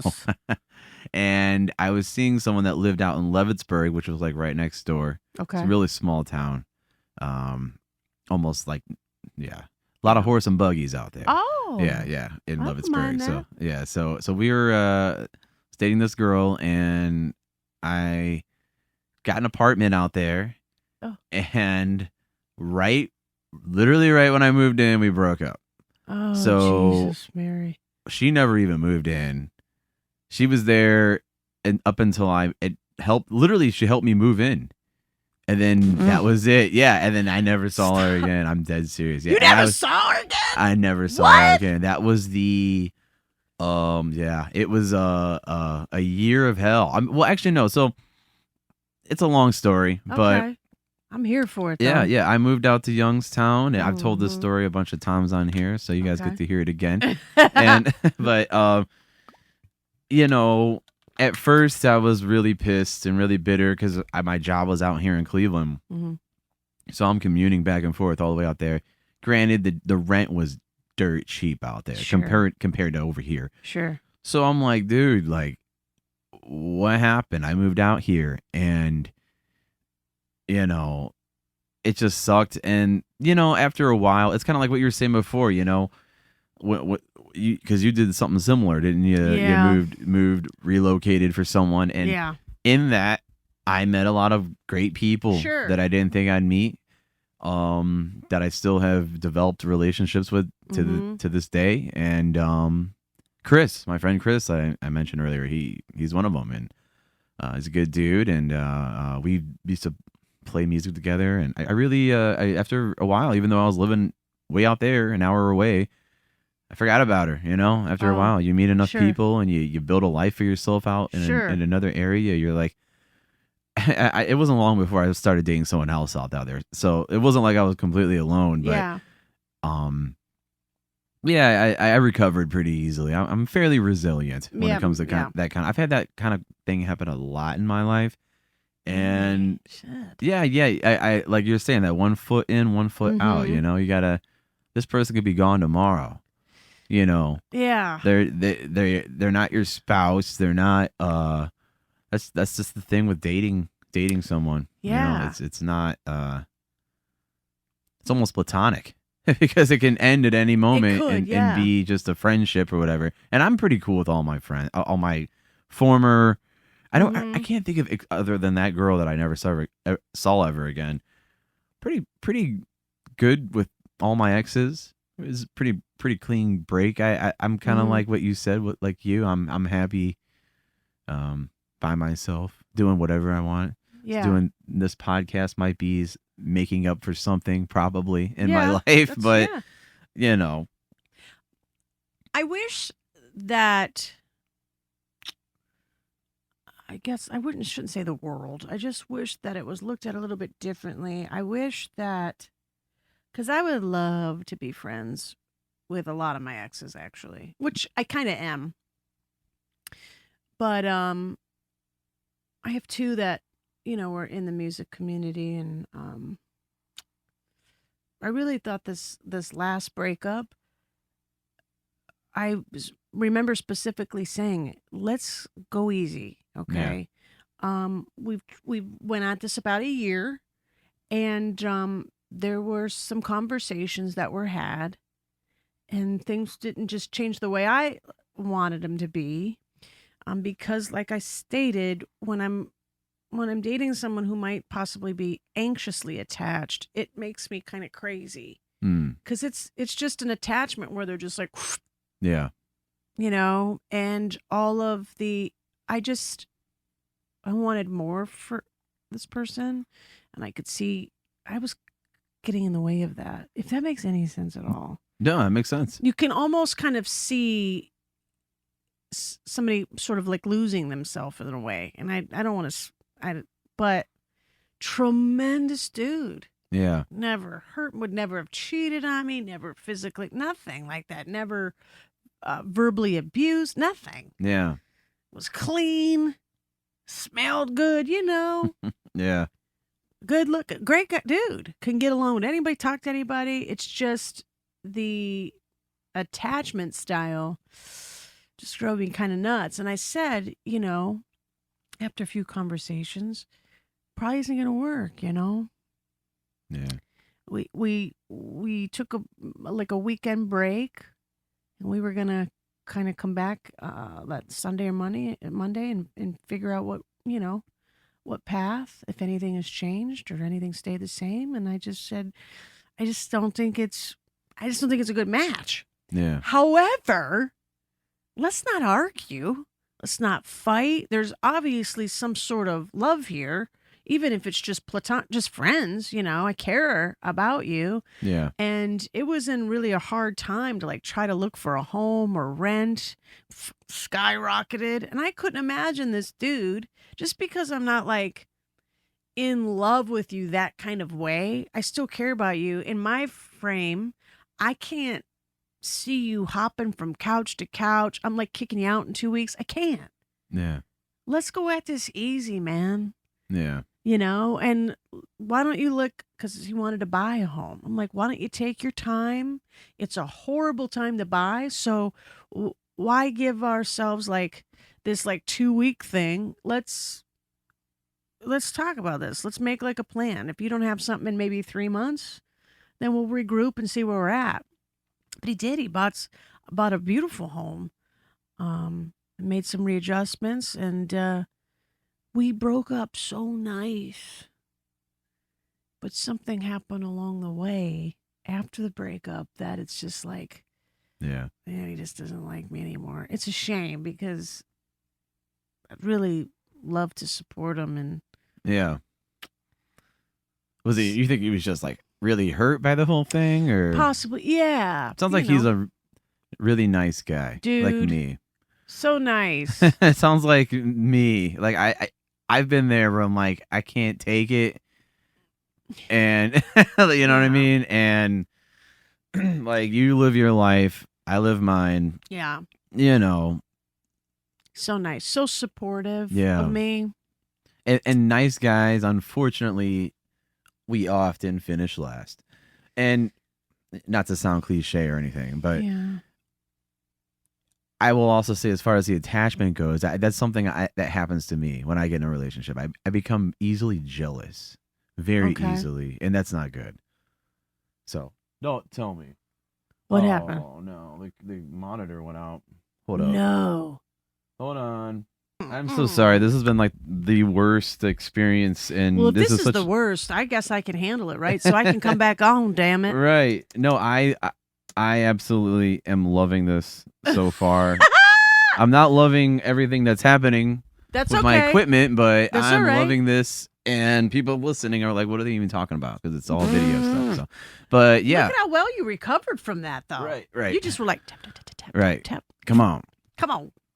But yeah, I get the side of being overly, I don't know if he was overly sensitive or if he was just too smothering or what it was. For me. Yeah. For me, that's my personality type, though. I work best. More aloof. I want to be with one person. I'm not like a poly. I can't do it. I love my friends that can do that for themselves. I can't do that. Yeah. And I can't go that way. But I am also not like I need you home right after work so we can have dinner and then like feed the dogs and then we can go on a walk and girl, bye. You can stay gone for 3 months. The dude I'm with now will not be home until like mid-June. You know what I mean? Like, oh wow. Yeah. Yeah. But a lot of times people can't do that. But I think because I'm just like secure attachment. Yeah. That it's okay. Yeah. And this fellow that I'm with now, he's just so sweet, very supportive, even from far away. Like he was texting me yesterday, like, "Hey, do you like 3-hour gigs at like restaurants? I thought you said you didn't really like those." And I'm like, well, solo, probably not. Right. It's a non-listening room. They're not paying attention to you, and you're up there all by yourself. Yeah. Like I could see a restaurant where they're not listening, but I'm looking over at my band, and we're having like some banter, and we're just up there for ourselves. This is like a practice, right? These people ain't. That's one. Those are two different things. And one of his. I said, and then I explained that to him. He's like, "All right, cool." It's like, just these are good things to know because I want to be of help wherever I can. Yeah. And this guy's on a tour. Yeah. Thinking about being helpful to other people. Yeah.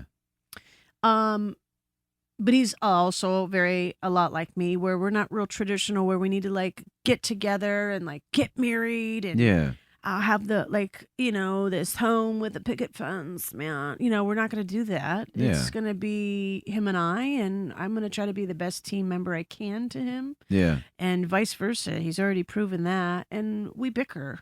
But the foundation is there. Now, we were friends way before we got together. Okay. Yeah. And I was actually with, so it's a story, but we had like a tension probably between us. Yeah. That my boyfriend at the time could maybe see, and possibly his girlfriend at the time. And my friends would bring it up, and I'm like, well, yeah, we're just friends though, we were. Yeah. We didn't sit there and like flirt or chase one another. I was very grateful for his friendship. He does not realize, this person I'm dating now does not realize, he kind of lightweight saved my ass. Yeah. Saved my life in the pandemic. Wow. I do not have depression. I don't know. my mom does. I've seen it firsthand. My brother, my dad was very bipolar. But I don't get super sad for no apparent reason. I remember my mom explaining that. Do you know about depression at all? Very little. So, and it was only like in the last 10 years, I remember I was talking to my mom and it was like 9 a.m. And I was always at my mom's house when I lived in town. So being far away, I'm like, so I would call her all the time. And it was like 9 a.m. I'm drinking my coffee and she never talked openly about it. But this day she kind of just led into, I go, what you doing? Like, I don't know. I'm just a little sad. I think I'm a little depressed. And I go, what? It's 9 a.m. What the hell did you do today already that you said? Right. And I didn't get it. And she said, oh, you don't have to do anything with depression. You just can wake up. You could be in the middle of like a concert or eating dinner and just, it's the makeup of your brain. So I don't really have that, but I had situational depression for sure during COVID, during March. Yeah. March.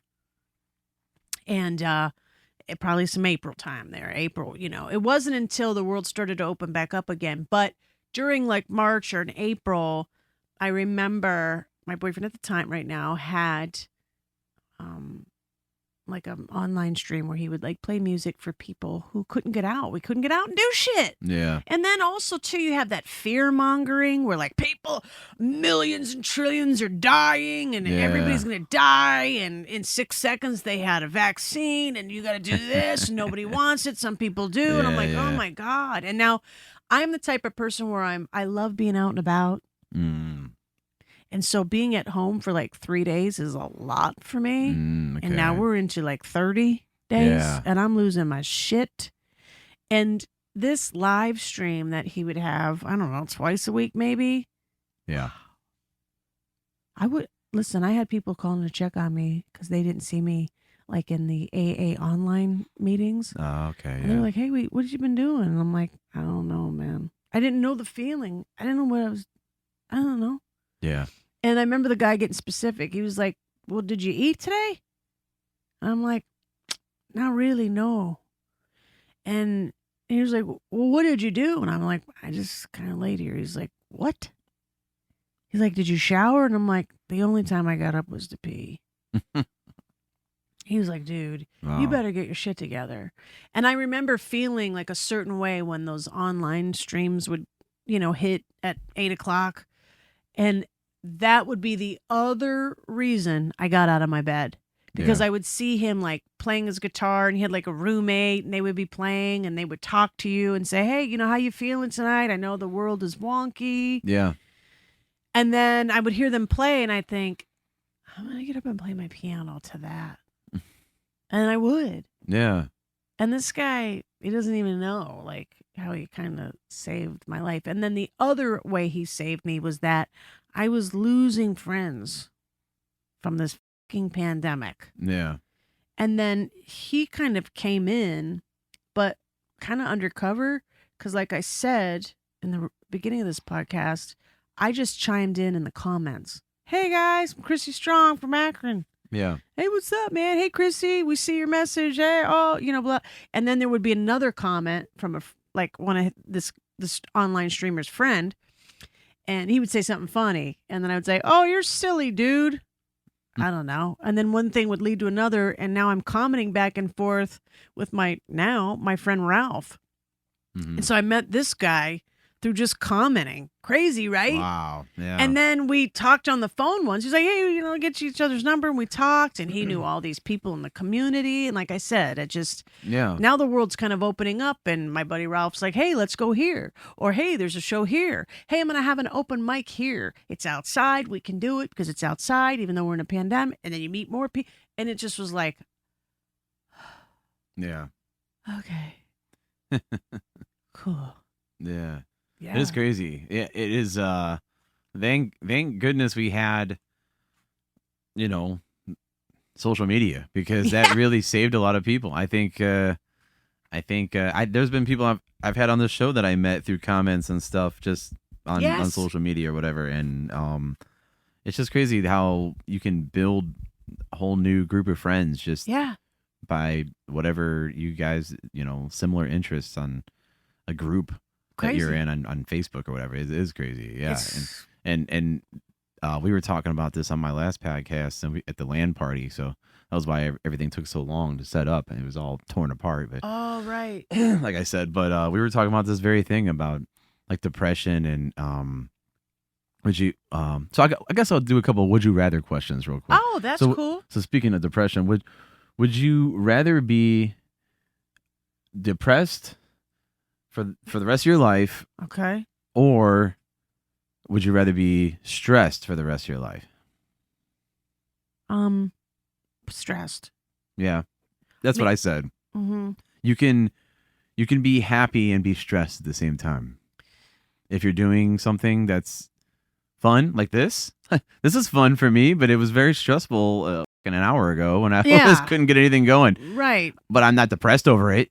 No. And stress is, it's both are taxing, but if you have no happy moments ever and you're just always just tripping, ooh, you'd be tripping. I'm just tripping. No, definitely I have depression right now. Yeah. I always am like, could be stressed. But with stress, like I think of my mom or my brother, and they have such severe anxiety such severe depression that they need to be on a medication. And then the medication alters kind of how they feel in real life. Maybe they feel sluggish from the medication and then they have to take another medication to kind of get them up. Or maybe they feel like they just kind of lose memory. Or there's always some kind of side effect. And then even with the medication, I've seen over time with my family is like it works for a little bit and then you might have to up it. Mm-hmm. Or it might not work and you got to try another thing. But in order to find out if it works, you got to be on it for like 30 days. And then you give it another 30 days. And then I just last year lost one of my good friends to this specific thing where she had like severe anxiety and severe depression and the medication that she was on was stabled her a little bit. Yeah. As best as she could. She was going on vacation with us. Now, sure, she would cry here and there, but it stabled her enough. However, the side effect was killing her heart. So she had myocarditis from that. And so now they took her off all of that and gave her new stuff. And in the process of transitioning to new, there's these weeks and months that you're trying to transition and it might not be working appropriately. We don't know what's going on. And then in that moment, her brain was falling short because this medication is like trying to be adjusted and it's not working, but she thinks it might be working, but we don't. Finally, to a degree that I looked at her, we were having coffee at Angel Falls and I said, and she just started fucking bawling. Yeah. And I said, I want to know what medication you're on, all of them, and I want the milligram. And I text my family friend who is now a nurse practitioner, and I texted her those things with the milligrams and everything. All she typed back was, too much. Way too much. And I was like, what? And she's like, she needs to talk to her psychologist. And I'm like, she got those from her PCP. And she's like, absolutely not. Ended up happening, she shot herself. Oh my God. Bro, so yeah. Do I want depression? Absolutely not. Yeah, no. No. Stress?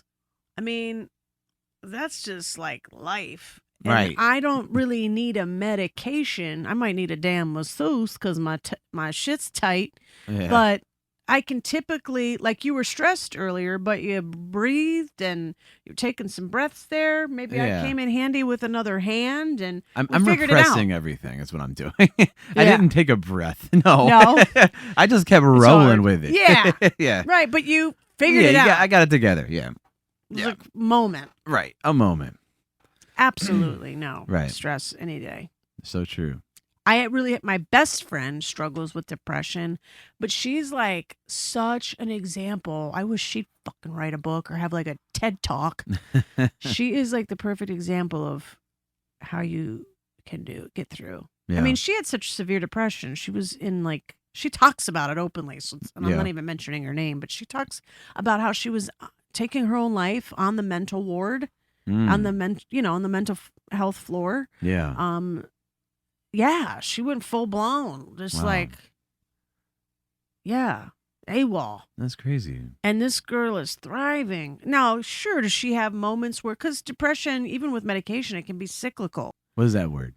It's a cycle. It happens a lot often. Okay. It repeats itself. It's a pattern. Mm-hmm. So, like, she might go 3 weeks of just kind of balanced, normal sort of behaviors and attitudes and good mental health. Yeah. But then your depression does come in again. And you have to watch for different reactions that you're having. Maybe you're not going out as much, and there's a thing that happens. It's cyclical. But she's very aware of that. She did some hardcore therapy. You know, she didn't just go to a therapist and tell him and just kind of talk. She went hardcore. Yeah. To where the shit she had to go through kind of made her like almost sick, nauseous. But she got through it. Wow. You know, I see insane. people like my mom who's had therapy years after year after year after year, fucking 25, 30 years of that shit, and she ain't no different. What you saying in the session? Yeah. What you saying? Right. Stevie was like, no, I'm coming in here. We're going to do I'm going to shit on somebody's chest and get better. Hey! What? Oh my God, I love it. I love it. This is the content I was waiting for. So more would you rathers. Would you, as a musician, this is I think a no-brainer. I don't think I'm okay. But we'll see. Would you rather live the rest of your life blind or deaf? And I'm already half deaf, so I don't know. It's a hard one. That is a hard one. Because even as a musician, relearning your craft blind, or just singing, I mean, you can still do what you do. There are also deaf musicians out there, believe it or not. So there are, right? Is it really that deep? I mean, I personally would. I think I would say I'd rather live my life blind. Me because too. I think just not being able to hear anything ever, and there are devices for them. I have some. It's just we don't have a way of recreating an eardrum. Right. So once that's gone, it's gone. So gotta be careful. Yeah. So I think that's what I would go with. I would say blind as well. I think because the little that I do know about the hearing impaired is because you can't hear, it does alter how your voice. It does. That's so I wouldn't be able to sing either. I don't know about singing. So that was one reason why I started this show. When I started this show, so my hearing has been going, being a drummer and you know, being I shoot guns, man. I used to shoot with no tinnitus. I have everything, yes, in so both you do ears. have a ringing. Oh yes, it's terrible. But I have learned to just ignore it. You just no going back. Right now, I don't hear it because I hear us talking in my headphones right now. But tonight, when I'm in my bed and the TV's off, it's gonna be very loud. Yes, very very loud. But honestly, I've just gotten used to it. Yeah. So singing, I interrupted you. So as far as when I started this, I noticed my speech was starting to change. I wasn't enunciating words. I was starting to slur some words. I wouldn't even finish full words because I couldn't hear myself say it, so I wouldn't say it. Why couldn't you hear yourself say it? Because as you lose your hearing, you start, you know, even your own voice in the room gets quieter. That's what I'm saying, you know dude. what I mean? So I noticed my dictation on certain things it's gotten better over the past almost a year and a half of doing this, and it almost sounded like when I first started this first season, I sounded like I was like under the influence because I was just kind of slurring my words a little bit. Oh my god! It sounded and it was because of my hearing loss, and I know that doing this has really helped. Oh, that's cool. Yeah, and hearing other people, this has helped me listen more. Yeah, this has helped me. I have ADD very bad. So do you? Do you take something for it? I'm using all of my I'm doing mental gymnastics right now. Right now. Oh shit! No offense, I'm loving everything. Okay, but I'll leave. Let me. No, shit. Please. Let me get my shit back. I am. Damn it! I'm constantly because I'm especially right now. I'm thinking of what's going on with this, what's going on with that. I'm thinking what am I gonna get for dinner later. I'm thinking all these different things. All while having a conversation, and it is so difficult. Do you and fall I asleep don't well? take medication. You don't take the medication. I used to. Okay. When I was in high school, I took Adderall. They had me. Okay, so being a product of the '90s. Okay, hit me. They had me on Zoloft, even though I wasn't depressed. They had me on. They didn't know how to put you on a Zoloft for. Did they? They didn't. It's essentially the same thing as Adderall. I don't know. So did they diagnose you with I'm sorry. They didn't diagnose you with depression. They diagnosed you with. They didn't know how to diagose anything back help then. these people. They're scientists now. Right. Trust them. Well, nowadays everyone has something, but back then, I mean, these days everyone's on the spectrum. But back then, I had a teacher tell my parents I need a kick in the ass. A teacher said that. So that was just the times that I grew up in. Sure. You know, it wasn't it. I needed not discipline. I needed medication because I could not pay attention because I'm thinking about. I was also in bands and stuff when I was in school. So like, I'm thinking about my band. I'm thinking about everything else but school. Sure. I was always in like the bad kids class, even though I was like the quietest, nicest kid. So I was. Damn, what is it I'm thinking of? I was misunderstood. You know. Yeah, there's a song in there. Yeah, there is. I was thinking of a hip hop song. That's where that word came. Yeah, misunderstood. Misunderstood. Damn. Yeah. Well, we've been going a while now. I didn't want to take up too much of your time tonight. I know stay here all night. We were we had a little bit of a delay. We do? No, we had one at the beginning here. Right on. I don't know how long your radio session podcast goes to. Well, our last one was 4 hours long. So what? It was 4 hours. Why was it 4 hours? Because it was a LAN party. Do you know what a LAN party is? I do not. Can you update me? Okay, so basically it's a place. It's a giant geek fest. It's a big room where everyone sets up their computers, their gaming consoles, whatever they have. All right. I'm not into any of that, but I was invited to bring the podcast and interview people there. Oh. So I set up. I brought my board. I brought everything with me, and I set up cameras in the room. We interviewed some of the gamers. Okay. It was fun. And it was at one point I wasn't even on it. I walked off and was eating. They had food. I mean, it was awesome. It was a big party. And we had different people talking. 4 hours up. It was long. 4 hours is long, but now I see why. It wasn't just one like person. It was a whole lot going on. There was some eating. Right. Now let me ask you this.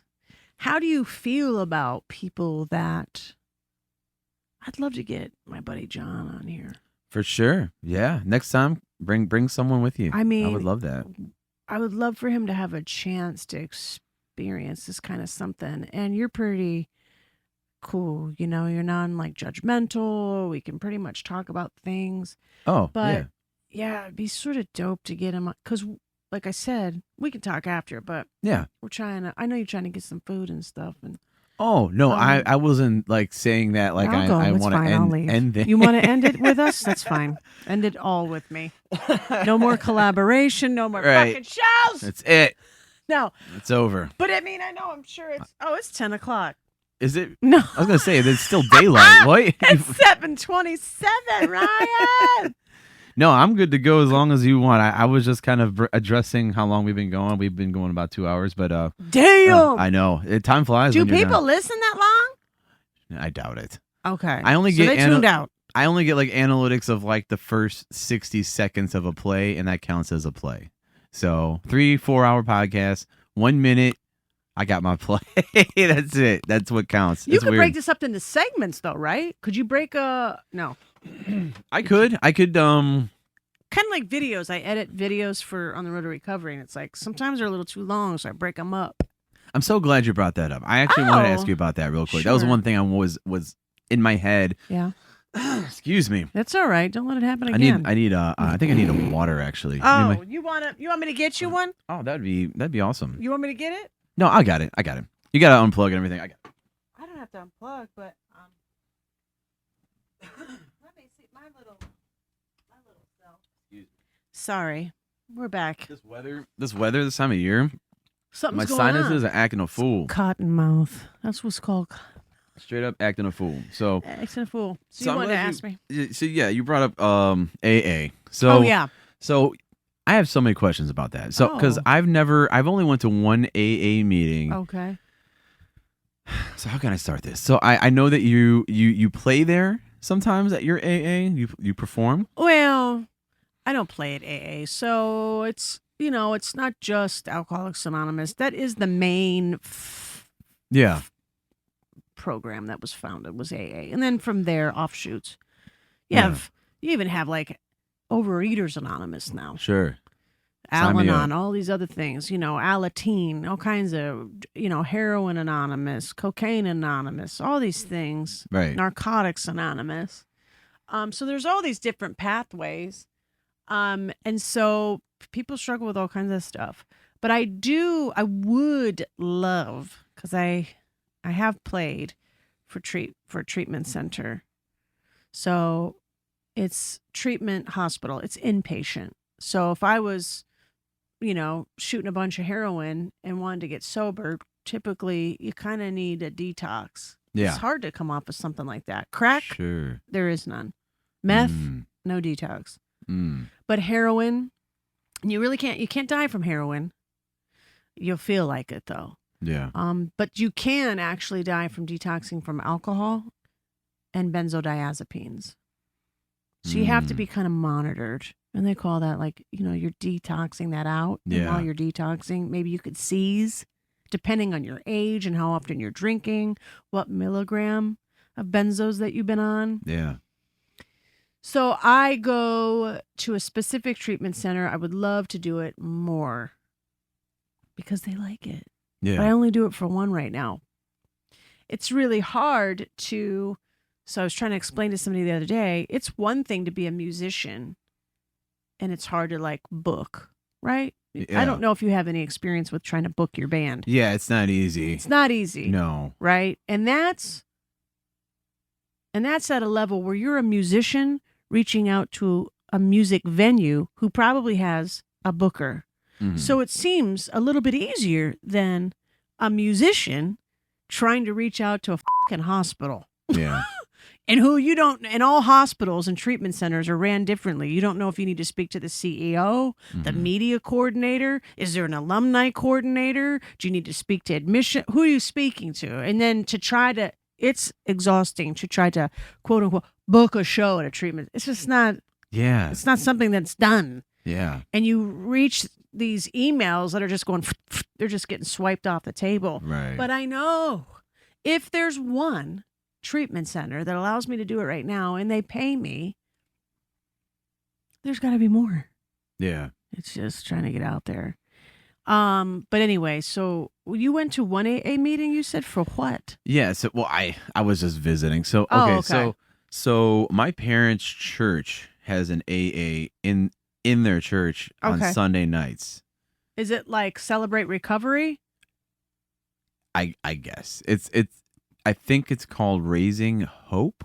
Oh, so it's like an actual AA meeting. Right. Okay. And my only experience is watching it in movies, and there's usually Shit, sorry. the circle, everyone's sitting in a metal chair, and there's Yeah. a coffee area over there, and it looks Mhm. uncomfortable because it's obviously Yeah.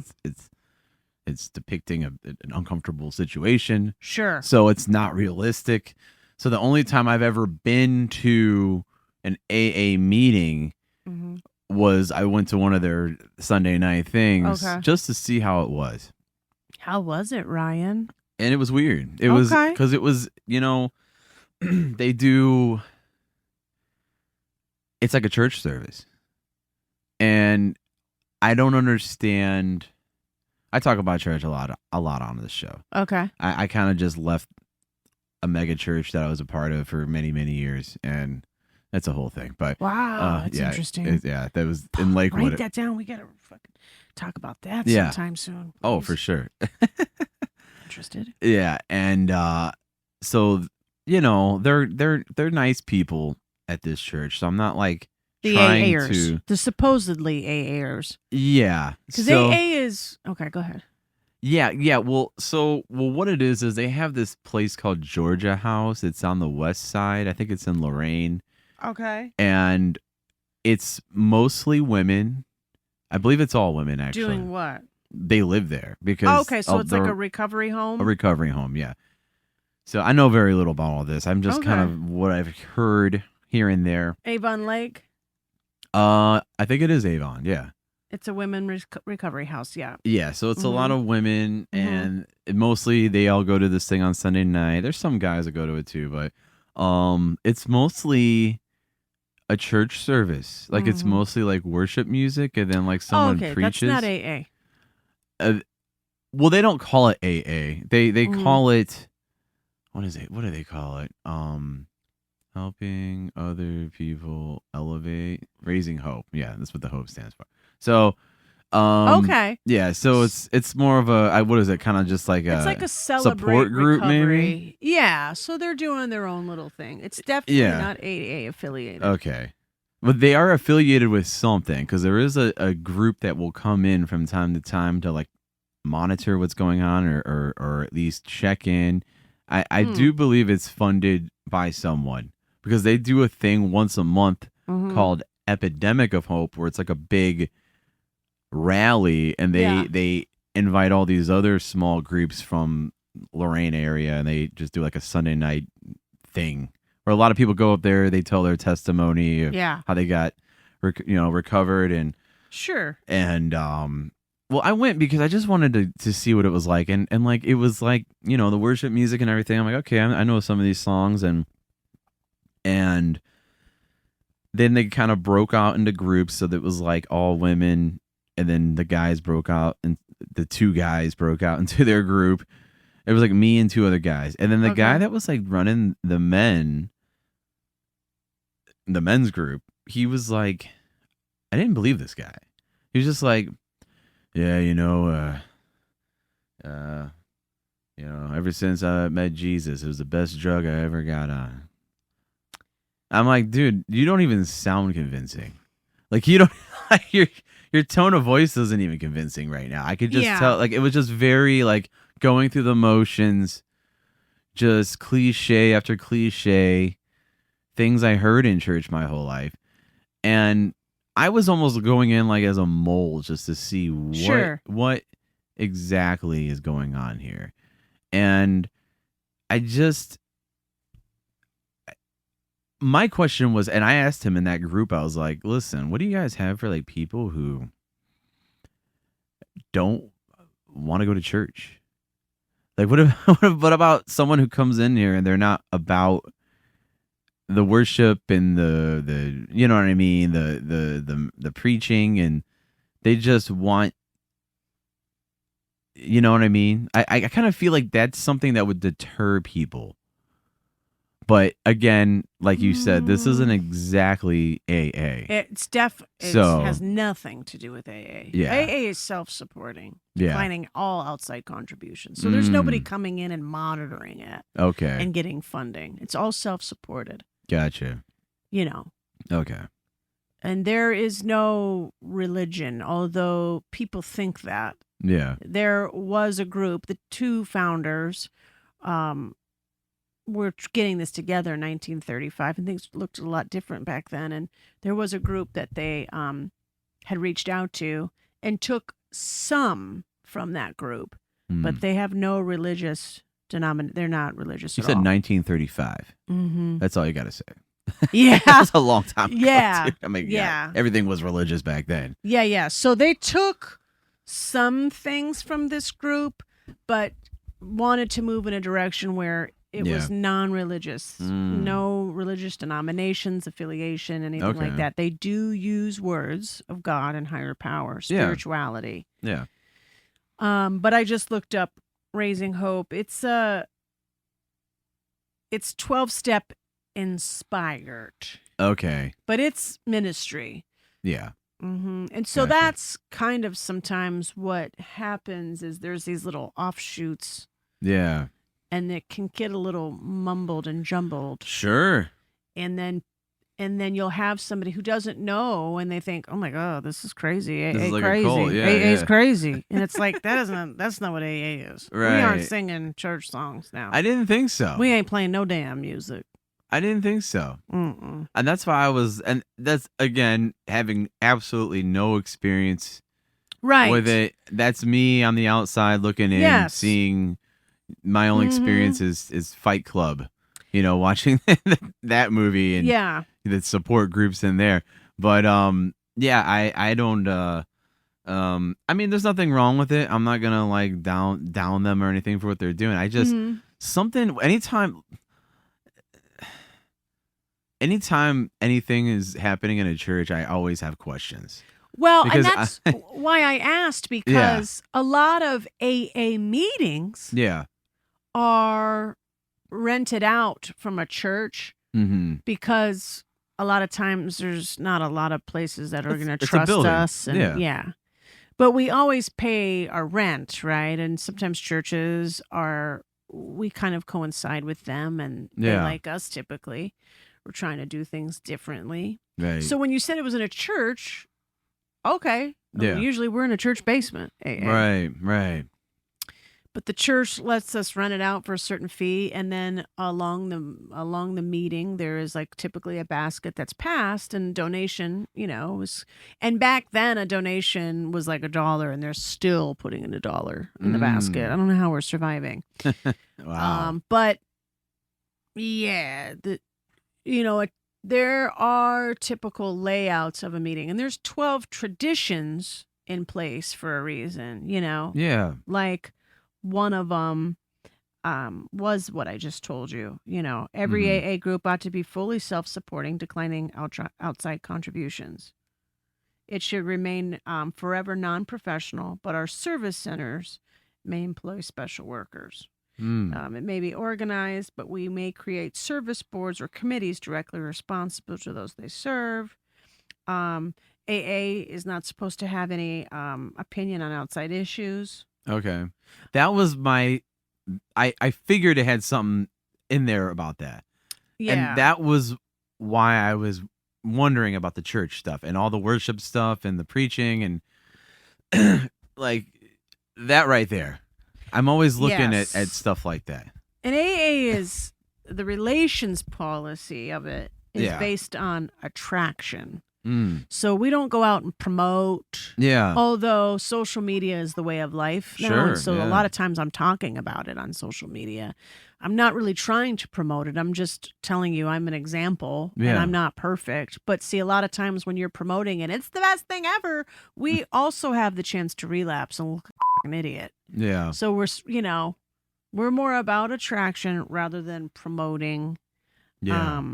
And we're really, we need to always maintain personal anonymity at that level of press, radio, and film, because we don't want to be caught up being Miss Popularity on, NBC and Nightlife with Jay Leno and blah, blah, blah, and being like, I'm the, and then 2 weeks later I relapse. And they're like, look at that, AA doesn't work. Right.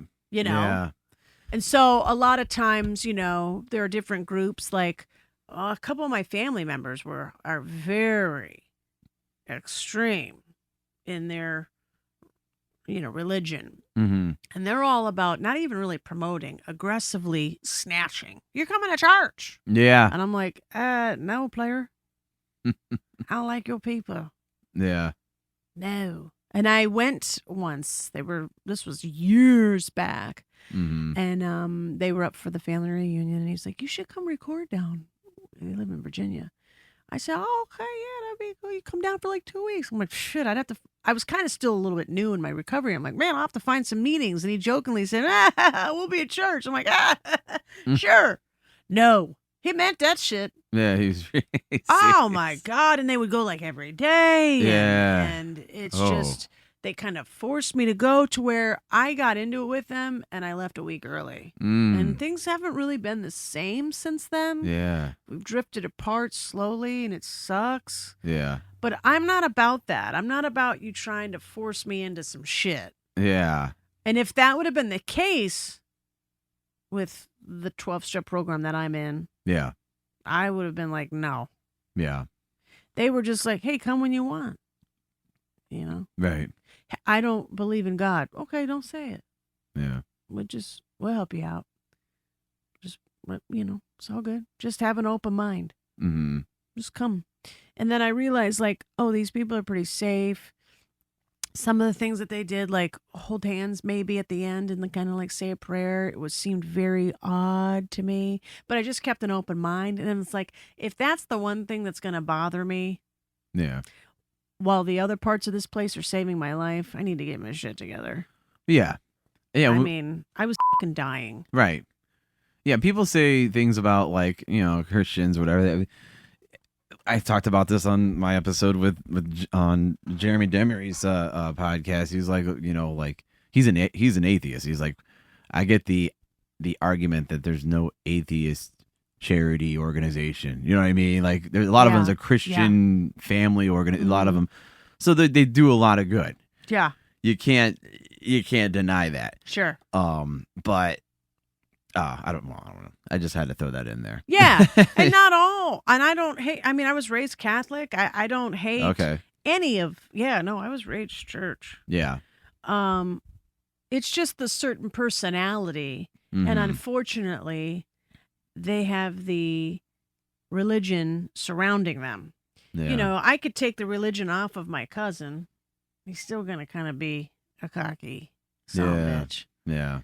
Just unfortunately, he's representing a whole community of people, and it's not cool. Because I already know you didn't cheat it on your wife. There's been some shit. You know what I mean? So that's why we try not to do that shit. Yeah. AA, because we're fucking human too. Right. We could relapse at any time. We could do some messed up shit. Right. We're not sitting out here going, we're perfect people. And not every religious denomination is like that either. Yeah, that's true. There's just some that are, some that aren't. Yeah. And I don't hate religion. I'm not, like I said, I was raised like that, Mm-hmm.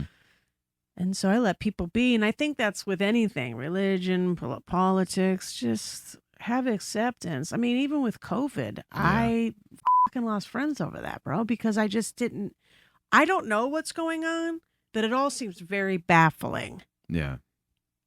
After weeks went by, I'm starting to put some shit together. And I'm like, well, that don't make any what? Wait. Hold on. And I was just in a hold on phase. Please, let's just hold on. Yeah. I just feel like some of this is wishy-washy. Now we got a couple of these organizations that are involved, and I don't trust them. Mm-hmm.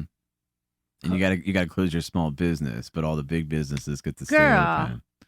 And I remember somebody saying to me in my little group, you have to wear a mask. I'm like, well, I'm gonna. What the fuck? I know, but I know you hate it and this and that, but you could kill somebody with a spit drop. Blah. And I'm like, oh, well, I could kill a whole country. Yeah, people wearing 2 masks. But what didn't make sense to me is when I go to the actual scientists and doctors who know what they're doing, they've got to stick fucking Q-tip in the back of my nasal cavity, hitting my fucking brain cell to where I was I was just bleeding profusely out of my nose. If my one spit droplet could kill a country, why can't I come in here and just spit in a cup? Right. And test that shit. You would think. That didn't make sense to nobody. That right away I was a conspiracy theorist. Yeah. I have fucking pictures of my nose just bleeding. Oh my God. Is that because you're on set and they were making you do it every day? I had to get a test for some odd fucking reason. They were testing you left and right, for Christ's sake. Yeah. And I don't know. I just remember hearing about in the beginning where people were in hazmat suits and they're in their car and they're leaning back and they're like, because you can see them just getting pummeled by this Q-tip. Right. And I'm like, but didn't you just say my spit could kill? What? Why can't I come in here and just test that? Yeah. What the fuck? That was just a small thing I questioned. Right. Then I was like questioning the numbers. Because I'm like, are we sure? Didn't they have something else going on with them? That's why they did? No, but no. And I remember specifically saying, like, I don't know, Mom. These people, I mean, Big Pharma's involved. Government, all these people. Well, Chris, why would the government lie? Nah. What? Yeah, that's a good one. I lied to you for 20 years. What do you mean? Yeah. What the fuck? Oh, my God. It was such a shit show. It was such a shit show. They were fucking giving away lottery tickets and beer if you got a test. Yeah, I forgot about that. Yes! Yeah, they were. And I was a conspiracy there. I lost friends, dude. Mhm. I can't say that loud enough. Yeah. Friends that I shared our children with. Yeah. Vacations and shit. Yeah. Vulnerable things. Yeah. And you just couldn't give me a minute? Right. Called me stupid, hung up. Like, dude, this is crazy. Yeah. This shit's got you mentally handicapped. Yeah. They got you dog trained so bad you can't even see straight. Yeah. Right? Just Yeah. conditioned. Mm-hmm. You just believed it. So I'm assuming you did not get the shot. Oh, I had to. You had to. In order to work. Yeah. Everyone, a lot of I people mean, did. shit. Almost everyone did. I was almost required to get the fucking booster. But I mean, also, too, you have to, me, considering who I am, I'm a nutbag. I went years with nothing. You see what I'm saying? I mean, I'm a hardcore drug addict that was like homeless. I didn't have time to go visit the doctor. Yeah. I didn't have flu shots. I didn't have, you know what I mean? Yeah. Antibiotics and shit. Yeah. You know, I'm bleeding profusely from the armpit. And I'm like, stitch it up. You know what I'm saying? Like, so I have that too, where I'm like in the middle of COVID. I'm not saying they were wrong and I was right. I was just saying, let's take all of the cards and put them on the table. Every single one of them. And let's look at them. Mm-hmm. There's a full deck that needs to be on the table. Well, let's think about it. There's probably an illness going around. Mm-hmm. Okay, put that card on the table. It's real. Put that on the table. It's killing a lot of people. Put that on the table. Numbers could be jumbled, made up. Let's put that card on the table.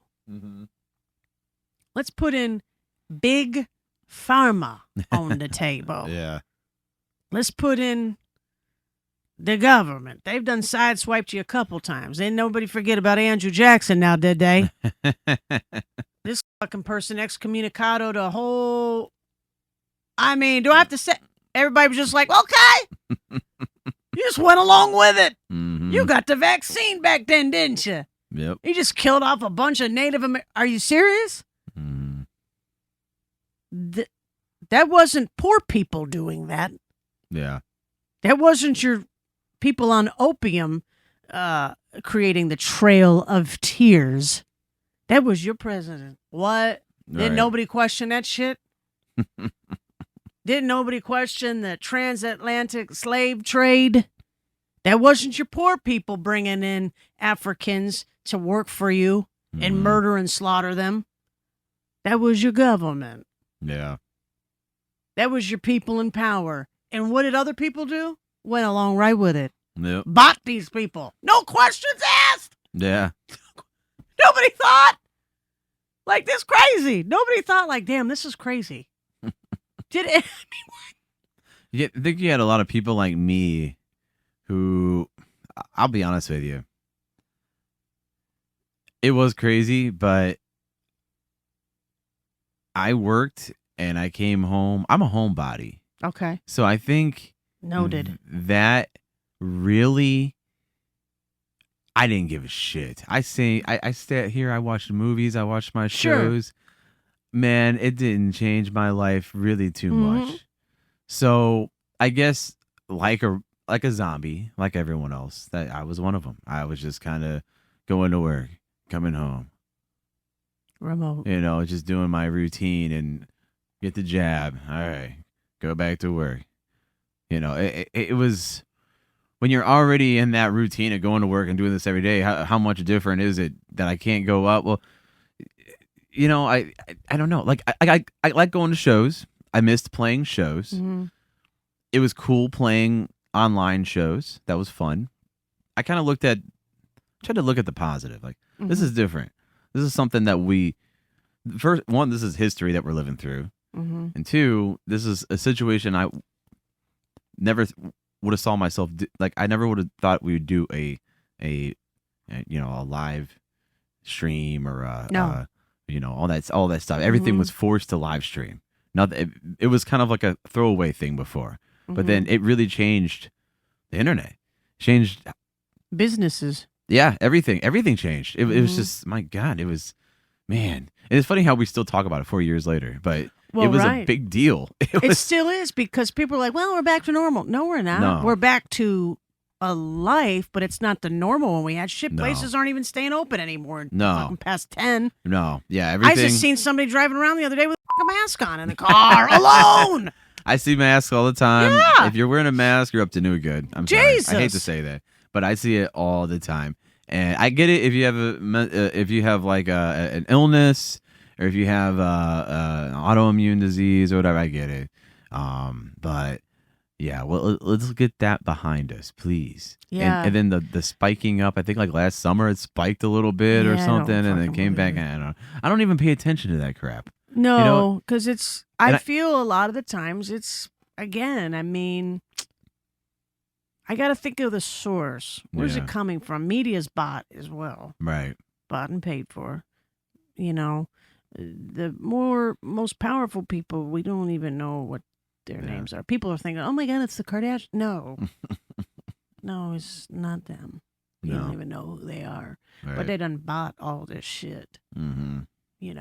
They're that powerful. They can make people disappear. Now knock it off. People think that's a lie too. But Mm-hmm. I think one of my friends said it best. It's like I bring up my mom, who just doesn't kind of question anything. She's not a real big fighter. Yeah. Right now, she's not even, she's just I love her to death, but she's a baby. She was the baby of the family, raised like a baby, just a puss. And she'll say it, and I'll say it too. One of my probably negatives, some people say it's a positive, like my best friend, is I analyze everything. Yeah. Especially if it's a community of people I don't trust. I'm analyzing. I'm watching every fucking move. Yeah. And if one hair doesn't make sense, then 20 other hairs stand out. And now I'm like, well, those don't make sense either. So she's not like that. And she just kind of D to D. And so my buddy put it best a while back. He said, people typically cannot think that way of evil. Mm. They can't wrap their fucking head around it. They just Yeah. can't do it. It's going to make them fucking sick. They Yeah. can't even do it. They can't. Their minds won't go there. Yeah. But the most powerful are evil. Yeah. But people can't. They just think that the few that are like questioning, they think we're nuts. Well, this term is put out there Mm-hmm. back when 9/11, or more so even with COVID, is this term of like this conspiracy theory. And you give Yeah. that to the people, and, Oh. the majority of people just are dog trained. Right. They just go along with it now. Mm-hmm. And so that's what they wanted you to do. Yeah. Now Yeah. they're excommunicadoing us out. The people that are like, well, let's think. Hold on. I'm not saying I'm right. I'm just Right. saying let's stop for a fucking minute. Right. Let's think. And I mean longer than a minute. This shit took some time to get here. So let's just take a step back now, Yeah. man. you're not saying that you lean right either. I love how that's the argument. Oh yeah, well if you're a conspiracy theorist, you're obviously you lean right. No, conspiracy theories have been around forever. Like, you know what I love is that movie Conspiracy Theory with Mel Gibson. You ever see that? No, Mel I Gibson should. and who is it? I should watch it. Who is that? So you're a movie guy. Oh, big time. And that's an old movie, and I remember that movie. That's like 90s, early. So 90s. have you ever? Do you get into the movies like Noah? Oh, I love that movie. It's so dumb, but It's so dumb. It's so good though. Awesome. It's so good, but because I never was able to get into the Bible, which is another thing. You know what I mean? I Yeah. just never. My family all was. They tried to read it to me and stuff like that. Yeah. I'm just like, this is absurd. It's a little boring. It's not even boring, but some of the stories, I'm like, this person sounds like they're on fucking drugs. This is the shit I saw when I was fucking snorting fucking peyote. You know what I mean? Like, what? Like, this person don't sound right. Old Matthew, what he's saying? Yeah. I don't know. But, I was raised with it. So I took some of the stories. Like, some of them were so extra. Yeah. I'm like, a pillar of salt. They couldn't have just froze her for a second. Didn't none of the family members turn around and get her? Now, if I'm Right. running a race from Sodom and Gomorrah and my mom just fucking falls out, not to just has a normal heart attack or something, but she turns into a fucking pillar of salt, I'm turning around. Yeah. Ain't no way. That just sounds like an absurd fucking story. Yeah. What? And so, but I love watching like movies depicting kind of like some biblical themes, you know? Yeah. I Even if- love Exodus. Exodus was Christian- good. That was a little more accurate than Noah. Yeah, Noah Noah was was a so- little bit Hollywood. It was like rock people or whatever building the ark. I mean, that was so.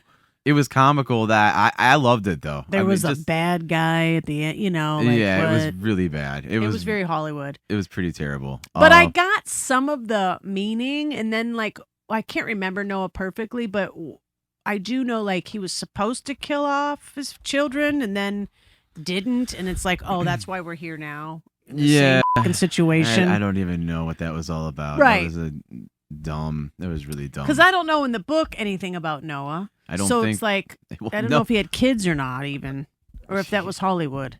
Oh, he had kids for sure. Well, And in the Hollywood version, you're building the ark to start over. What I gathered is that God was saying, you're the only one yeah. that we want to keep here. You know what's funny is if they wanted biblically, Noah tried to sleep with his daughter or something like that. Ooh, come Yeah, on. Now. so See, that's what I'm saying. Come I'm just on saying now, that was absurd. that was in the Bible. Woo, so- Jesus. So That it was men either- were tricking, man. right. They were So- tripping and tricking. So the actual story is more controversial than him killing. You know, Yeah. it's actually watered down, the Hollywood version. So Yeah. I mean, but I get what, like, let's say, quote unquote, God was saying. You're the only one that's pure. yeah, You even got to get rid of these motherfuckers that you created. They f***ed up. Their Yeah. brothers are fighting. Look at him. yeah. Look at him. Yeah. You got to get rid of them. You know what I like is a movie called Mother. You ever see that movie? Mother. That With Jennifer Lawrence? yes, I loved that movie. Is Explain that one to me. So she is basically Mother Nature, and that guy that's her husband, I forget his name, that actor, the Latino Yes. actor, I forget his name. I can't remember the movie, but it. He was in like No Country for Old Men. Oh So- God, yeah. I forget his name. Yes. Anyways, Yes. he basically was God, and then they oh my had God, I got to rewatch this. you got to rewatch the movie Now and that I know think what the fuck. biblically, and then because it's a biblical movie. it is well, kind of because Mother Nature's not in the Bible, but like. Her name is Mother. They never even say any of this. I had to look it up after I watched it. I was like, dude, this movie was like a 2-hour long panic attack. It was just them going. It was just like from scene to scene to scene. If you've never seen it, but first you're introduced to Mother, then the husband comes home, and then right after that, it's like it's all from her perspective. So she's kind of like off in the distance, and she hears like fighting, and then her 2 sons are fighting, and then the one guy picks up something and hits him in the back of the head. That's supposed to be Cain and God, Abel. I can't remember. Oh So, my God! yeah, I so got to rewatch this. You gotta watch it because it's almost like the whole thing, all the way to the part where she gives birth. I don't know if you remember that part. I don't or not. remember any of Okay, it. I yeah. do remember thinking, I don't understand. I just couldn't get it. It was crazy. I couldn't get it. It was crazy. It was more annoying because I'm like, what the fuck is going on? It was very with this artsy, broad? but it was supposed to be some biblical and some other. Shit. I think a couple other religious things. Damn, It was dude, weird, I yeah. can't wait to rewatch. It's watch an it. interesting movie. Yeah, it's crazy. Well, I really loved Exodus, and still to this day, it's Yeah. one of my faves. Is that Christopher Nolan as well, or is that? I just know that. I know it's Christian Bale Christian Bale was in it. Yeah, I know that. and but Joel. I don't know. Exodus. I just know the guy from Mr. Deeds was in it. He played Mr. Deeds. Yeah, I forget his name, but he's in a bunch of Adam Sandler movies. What and the fuck is Mr. Deeds? Mr. Deeds? What is that? That with Adam Sandler, he's just. It's actually a remake of like a 1930s movie. You know what? I never really got into the. Really, and it's one of those throwaway, goofy Adam Sandler movies, but it's great. I love it. I like movies. I'll tell you, I like movies more than shows, and I'll tell you why. I like movies. Yeah, give me your yes. Movies. It's like art. Like a movie is an idea someone had, they put it together, or a group of people had, and it's a little more pure versus a TV show, where TV shows are based on ratings. And, sure. And based on public opinion sometimes. Or although I gotta say some movies have changed because of, again, social media, people complaining about a trailer and then they literally reanimate something, usually like kids movies or whatever. I can think specifically Sonic the Hedgehog. I didn't see that. Okay, so the original trailer, he looked nothing like Sonic, and people are like, "This looks nothing like Sonic. What the hell?" And me too, and because I love Sonic. And they literally remade Sonic the Hedgehog, made him look like the video game, and we were happy. Okay, that was a good influential movie change. But for the most part, movies are just what they are. Sure. You know, with very little public opinion or you know, unless it's a sequel or whatever. But that's why I like movies. I like that explanation, actually. That's really well and done there. also movies tend to resolve as opposed to a show that just goes on and on and on. I don't know if you watch like Lost or like The Walking Dead. I did watch some of The Walking Dead, but that was because of the guy I moved here for, and it drove me nuts. Yeah, that's a good show, but it was based on ratings. Can I just tell you this, though? Sure. When I met him, he was watching that, but it was like he was already into season. It had been on for. Oh, so it was. So I had to go back and rewatch like one to catch up to him, and maybe. But it was like after. Listen, he took me to Comic-Cons. I met them. Oh, that's awesome. It is awesome. That is awesome. It is awesome. I've always wanted to go to Comic-Con. And let me tell you something. He has so much money, he would get the silver or the platinum. Oh. So we could just skip by people. Damn. I like that. Yeah. But I will say, and I'm not trying to be like this person that loves to play the devil's advocate, because I don't. I wish I loved everybody's fucking opinion. I was over it season 2. You were done by season 2? It's the same fucking thing. Over and over. It's like every season, it's like the bad guy, the zombies. And we get a new bad guy and some zombie. And the bad guys just kept getting cornier and cornier. Like, how in the hell did you survive all these zombies? You can't kill this motherfucker. Right. This one dude. Negan, sit down. Right. Who was the other one? The mayor? Or the fucking... Ooh, met him. There's like 9-10 seasons. See what I'm saying? Yeah, it was a lot. And it's all the same shit. And they're just all... There's never any betterness. It's like, fuck. They would go to a town and they'd be run by a new group. That's and then every season, and then they kept falling for it. That's what I love. By the 11th season, they went to this place called the Commonwealth, and it was very... Like, they had movie theaters that looked like a regular life. And I'm like, you guys are going to fall for this for the 10th time? Yeah, dude, they do. They did it every season. Every season. That's why I was saying I was over it. Definitely Negan, I was done. Yeah. But I had to get through the constable or the mayor or who the hell ever he was. That guy. Yeah. He was a dick. I really liked Rick's brother when he was on there. I forget Rick's the guy's brother. Yeah. When he found out he was sleeping with his wife or whatever, or something like that. That guy's a cool actor. He played on The Punisher. He is. He's in a good bunch of- actor. Yeah, I met him too. I wish he would have kept. I wish I would have kept him on there somehow. But Yeah. But yeah, he's good. But that show was it was good, but it went on. Same. And once they got rid of Rick, he was like the only person I really cared See, about. I didn't hang out long enough until they got rid of Rick. I'm telling you, I was over it after Negan. I didn't even really finish Negan's. Yeah. Whatever season Negan was. That was later, like maybe like 5 or 6. That Was was like it? mid. And I don't remember. Yeah. And they say a lot of people got pissed off when they brought him in, and they quit watching. A lot of people. I didn't get pissed off. I mean, his character was quite annoying, and the Right. fact that they couldn't get him is just like, I cannot fucking believe this. Right, This is so right. dumb. It's not believable. Yeah. But it's also by that time, it's not really believable anymore. And then also, it's the same, It is the same season. thing. Yeah. and we're on 5 now. I'm like, what am I doing? Right. Yeah. Yeah, it's such And then a you slow have burn. the Fear of the Walking Dead, and then we I would can't. do the I can't. after No. show too. No, I can't. I'm Now that was telling great you. with Chris Hardwick. Yes, it was I- fine, but I'm like, same with Handmaid's Tale. Yeah. I'm like, Oh yeah, I watched some of that. I kind of fell off with it. I love me too. Yeah. This is what you're saying about these series. That's why movies are better for me. You know, it's like Handmaid's Tale came out, and I'm like, oh, this shit's crazy. This shit could happen. Right. And then season 2, I'm like, okay, they're gonna fuck some people. Nope. Yeah. They didn't mess nobody up. Somebody else got taken. Now we do it again. Season 3. I'm like, all right, she's gonna. No. Yes. No. Nope. Yes. Same no. shit. I'm watching the same shit I did 3 years ago. Yeah, it is. Didn't nobody want to change nothing? Right. Oh my god. That's how one show that was maybe it was like that. Prison Break. Did you Never watch that? seen it. No. That was good. That was pretty cool.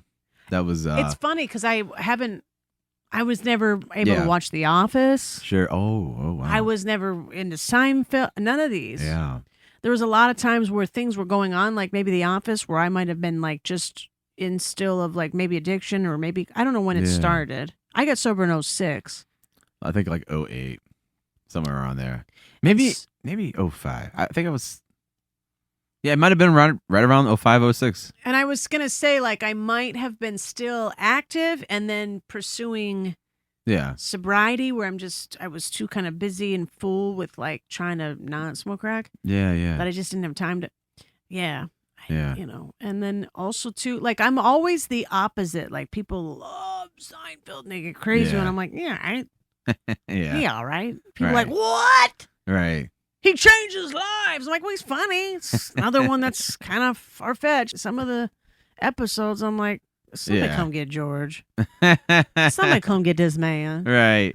Um, I was just watching Seinfeld last night. he's So funny. funny. It's a great show. Same with Game of Thrones. Everybody was like, the fucking ending. And I'm like, what'd you want? A happy ending? I You never want got everybo- I never got into that show. I never watched it. Well, I haven't started it. One of these days. I want to say that I didn't because that guy, Yeah. Cuyahoga Falls guy that I moved here for, he fucking loved it. Yeah. It was on the TV all the time. Oh, I'm just man. like, oh my God. And Yeah. I'm one that doesn't have a TV in like the living room or anything like that anyways. Oh, wow. Okay. Yeah. Because like when I want to sit down and seclude myself to watch something, I'm going to do that kind of on my own time. If I have guests, I want to interact. Yeah, you don't want to entertain them with the TV. And I Yeah. don't even want that loud noise on. No. I grew up with that. Okay. So we would, be having a conversation, but it's like that, maybe the Sunday game was on or commercial. It's just Yeah. a loud noise that like, Yeah. Yeah, it makes I sense. hate it. Yeah. so I never watched it until I think last year or the year before. Mm. I ended up liking it. I actually liked the ending too. My girlfriend, my best friend, she's redheaded, but she had a good, it's not that she didn't like the ending. She just didn't like how some of the storylines of like people, Yeah. like Chrissy Strong had a whole storyline going and then it just fell off. There was nothing finished it. There was no, you know what I mean? Yeah. And you said that earlier. It was just like, it never movies come to like, A resolution. Yeah. Or, right. Yeah. Yeah, they resolve at least. Yeah, mhm.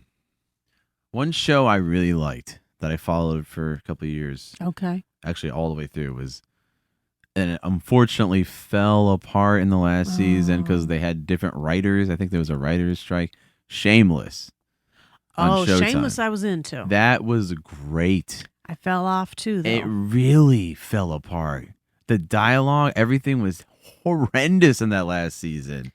Well, that's what, like, my friend Stevie says happened with Game of Thrones. Yeah, it's that's like what I all of heard. this build up, and then maybe new writers, and it was just like... Anticlimactic. Yeah, that's terrible. But I kind of got over Shameless, too. See, I can do about 4 or 5 years or something, and then I'm like, okay. Yeah. I kind of... It was funny and stuff, but again, it came to a point where I'm like, we're kind of doing this same thing here. Yeah. Fiona's still the same, and yeah, you know, chip or dip or lip, you know, he's fucking amazing in The Bear. Oh, The Bear is great. The Bear, dude. That is a great show. It's a great show, dude. You remember his monologue in season 1? He was like at an AA meeting. It was like a 40-minute monologue. I felt really because I know what it's like to act. And I know what it's like to see a camera kind of break. And I'm telling you right now, that camera didn't. Because the whole time, it's slowly moving in on him. Yeah. And there's not a part where he can just stop talking. Yeah. You know, sometimes when you're doing your monologue, they can stop and break because they're going to come over to this direction with a different camera. Gotcha. And you can pick up where you left off. Yeah. You don't have to memorize out. Dude. Yeah. I don't feel... I got to Google that one day.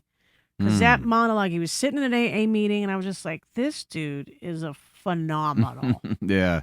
For him to remember all that. Yeah. And he doesn't do a lot either. He doesn't. He was in a show with Julia Roberts on Amazon Prime called... man, it's funny how I know all that, but I can't think of the name of the show. It was about the military, brainwashing the military. What was it called? It was actually a show based off a podcast of all things. So what was it called? It was really good, but it was basically some group that was brainwashing people who had seen crazy things in the military that they should not have seen. Oh. What was that called? It was good. She was like a psychologist of some yeah, sort. and he was I never one of the watched soldiers. it. I didn't know he was in that. Or He I was would. in it. Yeah, he was in a. Yeah, that was Look a good at one. you got me looking this shit up, Ryan. Yeah, he's a good actor. They've been. I've seen like memes of him like, let's get this guy to play Wonka because he looks so much like Gene Wilder. Like, oh my next to God! him. Why didn't they? I don't know. Did you see that new Wonka movie? I haven't. God, What? They ruined Wonka. Wonka was like really sarcastic and kind of like he was crazy, but he was kind of a dick too, you know. And like, especially if you were a dick, he would always have something to say. Like, yeah, you know, like was stop, it like, police, so murder. They didn't do that? No, it made him kind of just like almost like a magician. Like he had all these like magic eggs that floated and like none of this stuff was. I never read the book, so I can't really tell you. I'm basing off of the original classic movie, but I'm guessing they took elements of Homecoming. Homecoming. Thank you. And then there was a second season. I never cared to watch it. It was on Pineapple. Yeah. TV or something, was it? Or yeah, no? Amazon Prime. Amazon Prime. Mm-hmm. Anyway, sorry. So he made him sound like he was a magician and shit. It was terrible. It was awful. The music was awful. It was a good movie for kids. If you had kids, you know, they want to put them in front of that movie. It was nothing really bad in it. It was silly. Some of the characters were silly, but it was nothing like the Wonka that I'm guessing they probably took elements of that and the Johnny Depp one, which I also am not a fan of. The Johnny Depp Charlie. I wasn't my favorite is the original. Sometimes it's just like leave the original alone. Right. I have never seen A Star Is Born, the old ones. Oh yeah, me neither. But I saw the other one, Bradley and I Cooper one. almost didn't watch it because of the way. You know how I don't know if you know this, but you have to. It's just like a show that you're doing, and if we're playing that music, we got to hype it up. Right. Well, actors hype it up by like being in interviews. Yeah. They're doing all this PR work and shit. And the way that Bradley Cooper and Lady Gaga presented themselves in these interviews. I didn't see that. every interview I watched, I just was like, I'm a little disgusted. Yeah.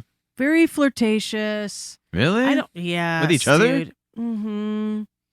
Was it like just for merely promoting it, or was sure it? There's both. Okay. I know that I watched him, and at the time he was with someone, and I think they just had a kid. Yeah. And I thought to myself, man, if this was my partner, Yeah.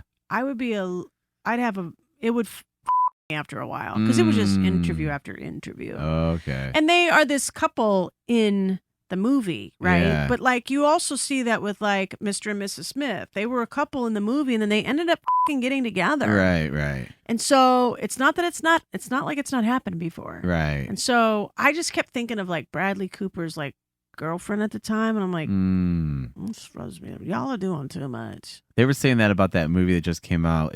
I think it's called Anyone But You. It has that Sydney Sweeney girls in it. She's in a bunch of stuff. And then some guy, I don't know, but both of them, I think he's married and she's engaged. And I saw that same flirtatious thing with their PR shit. Between them. And then I read the comments, and I'm like, oh, okay. So it's not just you. It wasn't just me. Everyone was like, yeah, you guys are f***ing, just say it, or something like that. Like, okay. And I mean, and I get it because you know, I've only been on few sets, and I'm not f***ing rocks. You know, I'm not a star like that. Yeah. But I could easily see why people get connected. I mean, they're together 4, 5, 6, 7 months straight. Right. You know? Yeah. It's like the military. Yeah, man. And you're playing these roles, you know. Yeah. Maybe it's a role like that where it's Mr. and Mrs. Smith and they're married and they're playing this role and it becomes almost fucking real. And you find out offset you have some shit in common. Yeah. There's times where you're offset and you got to go eat or enjoy your life and you're on location. So you're not traveling all the way back home every freaking night. Yeah. You might be in Sydney, Australia. So you're spending even your off time with this person. Yeah. I can see how it could happen. Right. It's just like, let's not put it out there publicly when we still have somebody at home. Yeah. I really lost a lot of respect for Bradley Cooper in that. I really did. Man, you see, I didn't see any of that. I barely saw the movie. I did see the movie. I thought it was good. But yeah, you know, I'm not a big Lady Gaga fan. You know, you know what? I think she's she has an amazing voice. Talented, yeah. I saw her do this show with, who was that? Tony Bennett. Yeah. Right before he passed, and she sang with them, and it was really good. Yeah, she's got a phenomenal voice. Yeah, I'm not a big fan of like artists becoming actors, and I think it happens too much. Where they take an artist or a singer or double dip hip hop artist or whatever, and then they throw them in a movie, and it's like, and they clearly can't act, but just who they are, so they're in the movie, and it's clout. She's got a lot of clout. Again, yeah. So her name is huge, so anybody's gonna watch it now. She's got a big following, right? And let's throw her in there. Yeah, you don't have to have any acting skills really. You're just you're already famous, and well, did you see? Because I've already known this about stop it. You better stop. Goldie Hawn's daughter. Kate Hudson. I knew she could sing. Yeah. I've watched Kate because I actually do like Kate as an actor. She's not like this but I like her. Yeah. And I like what I can gather from her personally. Where I've watched documentaries on Lady Gaga and I'm like, she just always got to be a fucking blowhard. Yeah. I remember the pool scene. Did you ever watch the documentary on Lady Gaga? No. I mean, she's sitting there with her professionals, and they're having like a meeting by her pool, and she just got to take off her top. She's got to take it off right there in the documentary. I'm just like, bro. Yeah. Come on. Well, how much more attention do you need? Yeah. And like, it's just one thing. I mean, I don't mind Lady Gaga, but I think she's very talented, and I think she's cute, and I think she's creative, and she's obviously deserves what she's got. She's worked hard. But I rather, here you go. Yeah. I'd probably much rather hang out. Would you rather hang out with Lady Gaga, Beyonce, or Kate Hudson? You know what I mean? I'm like, I'm choosing Kate. I think I am too. Choosing Kate. I think it's Even Kate. though she's went from now acting, she's what? She does like pop music, doesn't she? Nah, Something it's like not that. pop. It's pretty good. I'd fucking, if she was a local artist and free, I'd go see it. I don't buy tickets to like famous people. I haven't done it in years. Yeah. No. It's a fucking hassle is what it is. When I want to go see, like, I think the last show I went and saw was the Avett Brothers. Avett Brothers? Avett? I don't even fucking know. That's how fan person I am. Yeah. But I just thought to myself, and I've went to, like, I can count the concerts that I went. I went to the Cranberries in the 90s, Bush. Wow. I went to Tori Amos twice, Radiohead, and the Avett Brothers. Wow. And I only went to the Avett Brothers because a friend of mine was going. I was like, fuck, this will be cool.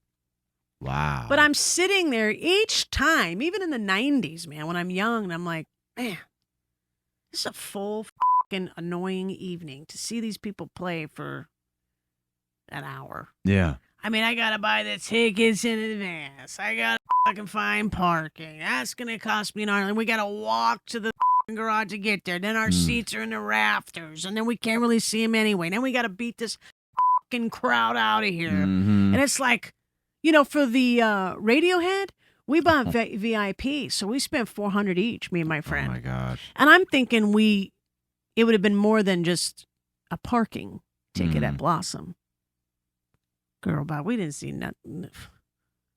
And so I'm like, I'm going to local. These are the people that need support. Yeah. You know? Yeah. Taylor Lamborn, Josie McGee, you know, Maddie Finn, Bethany Joy, Dan Solhop, Ben Gay. These are the people that need it. You guys, Easton Union. I wanna go to them. Yeah. You know. Yeah. Spend $14 on a ticket. Maybe they got a tip jar up there too. Yeah. You know what I mean? Mm-hmm. And you're not going to have to deal with all that hassle of bro. parking and walking. No parking, no walking, Blossom no is beating the crowd. the worst. I went to see, I saw the Offspring there last summer just because I've never seen them. Yeah. And they were coming and they hadn't been in Cleveland in like 30 years. So I was like, I got to see the Offspring. Yeah. These guys are Yeah. like 60-something years old. I mean, they're so old. Yeah. They're that old. I Holy know. shit. It's crazy. I know. I mean, they've been around forever. Damn. So I went and saw them and it was the worst experience. And I missed, getting there. It was a just traffic jam getting in there. I missed Sum 41, which is a band I loved growing up. And I missed all of them. That was the other reason I was going because they were playing. Who is it? Sum 41.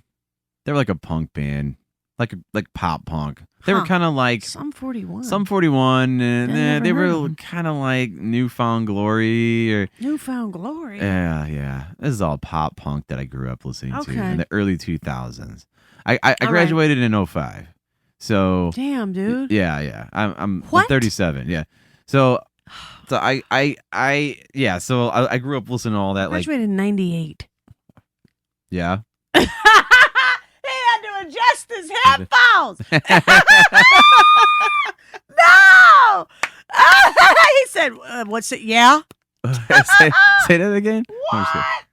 Yeah, I'm a baby over here. Yeah, I had a terrible terrible time at that show.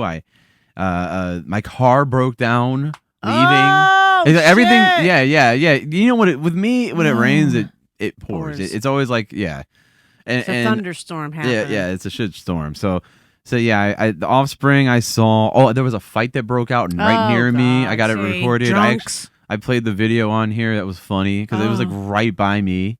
Oh. It was funny. So it was funny. So I'm there's a billion people there. There's so many people there. I'm all the way at the top of the hill, so far away. It was like a weekday, so I had to get like expensive nachos and something to eat. I was starving. So I'm eating my nachos against a tree, and then like I took my phone out because I saw these people. I knew that these people were gonna be assholes. I knew what they were taking these tall chairs from the bar. and putting them right in front of me so they can sit and watch The Offspring and blocking my whole view. So I saw what they're doing. So I did one of these moves. I'm getting mad. I didn't get mad. I You stay calm. my battles are silent. I get out of the car. I do this. I'm not actually recording anything. I'm just doing this, making it look like I'm filming the stage. Sure. They see that, they move over. They move over to another couple, Oh no. block their view, and they got pissed. And they wanted to start fighting. And they were both drunk. And the guy's, calling his wife this and that. And oh yeah, it really escalated. So then I took out my phone again and actually did start recording them fighting. Oh my God. See what I'm saying? And then I was like, all right, let me slowly, like the Homer Simpson, disappearing into the bushes. Yeah. And then I found another spot. But that was a crazy experience. And that was like the first time I've been to Blossom in so long. But yeah. But yeah. See, that's why you support local. Fuck yeah. it. Yeah. You're just dealing with a hassle. Support and local. you a bunch of shitty, people. And, it's not worth it. I do got to say, I did speak incorrectly earlier. Yeah. I'm going to go ahead and rephrase. Along with those concerts that I said I had been to, my last concert was not Abbott Brothers. Mm-hmm. It was Foreigner. It was what? Foreigner. Oh, okay. I did break down and buy tickets from my partner and I. Mm-hmm. Oh, he's younger than me, but grew up to Foreigner too, and they were coming, and I was like, well, fuck it, we'll just get some lawn tickets. Wow. But I do remember thinking, like, it's only a really good time right now because I'm with him, and the band sounds pretty good, but you can't see them. Yeah. So many people. Sure. The entering into Blossom. Yeah. A fucking nightmare. Oh, it is terrible. Nightmare. And I didn't realize, but it was like, I think one of their last tours. So everybody and their mother were there. Mm. And it's just like we came at the wrong time. The time to come and get through that Blossom Drive park. Yeah. It would have been like 3 hours earlier. Oh my gosh. So we left. Here we are. We paid for the full tickets for the full time. Yeah. And you can't stay. No, you can't. You got to leave combat early. these people, and I'm going to go to jail because my boyfriend's very calm. Yeah. He can tell somebody's going to beat their ass, and he's just calm about it. He's very poetic in his words. He would never say, I'm going to beat your ass. He's just, hey, I hope not to lose my temper. It's like, Jesus Christ, it's so fucking poetic. I'm like, I'm going to fuck you up, motherfucker. Come here. I get out of the car. Yeah. I've had to practice to not get out of the car. Did I tell this story to you? No. Oh my God. Dude. You got a lot of stories to tell me because this is the first time we've ever hung out. I know. It's like I need to come back for it. It's 8:30, so we do have to wrap it up. I haven't even let my dog out. Aw. But I'm in PA. Remember I told you I took a little small tour? Mm-hmm. And so this tour I wanted to be longer. I was going to go down to DC and hang out there with my friend and book a show there or maybe just whatever, you know what I mean? So I was going to go from Pittsburgh to York to Kennett Square to DC, and I was thinking we might even try to go up to Philly. Mm-hmm. But it got cut short when I was in York, PA. I stopped at a coffee place, do a little work, and my show in Kennett Square got canceled because the host couldn't be there. Mm-hmm. But I was telling the coffee girl that. I said, yeah, my show in Kennett Square got canceled. I'm just going to head to whatever I said. And she goes, oh, because of the hurricane? I said, what? Because most people don't think you're in PA, you're fine. But PA is long. Yeah. It's all the way over here. Sure. It's like on the fucking coast. You know what I mean? Right. And that water can come. And I was like, there's a hurricane? She's like, oh, yeah, there's a hurricane coming tomorrow. I'm like, what? So I'm not going to D.C. I call my buddy in D.C. He's like, what? And he knows everything. He looked it up in 2 seconds. He's like, Jesus Christ, it's going to be 2 feet of water. I'm like, I can't drive on that shit, man. Come on. So I get to go to my show in York, at the Speakeasy. It's a cool place. Mm-hmm. And while I'm there, I'm like, let me set up, sound check, do my thing. And I call to like get a hotel room at a hotel going home. I said, I don't want anything over $100. I just had a hotel. It was $100. It was great. Yeah, we got you. Just come when you get here and we'll get you set up. I'm like, I don't have to like give you my credit card. No. So I'm show's over, 10 o'clock. I'm packing up, heading toward, it's probably 11:30 when I get there. And it's a different price. It's like $160. I'm like, whoa. So they didn't piss me off. My tour is a little bit short. I'm pissed about that. They've tried to me over with pricing. I'm pissed about that. I'm so headstrong that I'm like, I'll sleep in my car. Go yourself. You told me a price. Now you're backpedaling. It's a different person altogether that I talked to on the phone. No, I'm not. I got in my car and I saw like a Best Western for like $99 across the street. I'm like, all right. There you go. Cool. Go in. Now it's long. It's a long strip. And the majority of people, and the parking lot is filled on the right side. I go in through the middle doors and go up to the desk, and he says, yeah, room, whatever. And I'm like, okay. Well, it's on the opposite side. There's nobody, even no car in the parking lot or nothing. I'm like, am I going to get raped and murdered tonight? I didn't question it. I go get my stuff, and I go to use my card to get in that side door that's not like the main door, but they have side doors, and you got to use your key to get in. It's open. I know. I'm like, fuck, what am I doing? It's not like midnight, 12:30. I'm like, I can't drive anymore. Yeah. I've already paid for this. I think they charge by the hour there, too. I don't friggin' know. But I go into my room. Oh. I missed it. Keep going. Sorry. Go into my room. It's less than pretty, I say. I was like, somebody partied in here.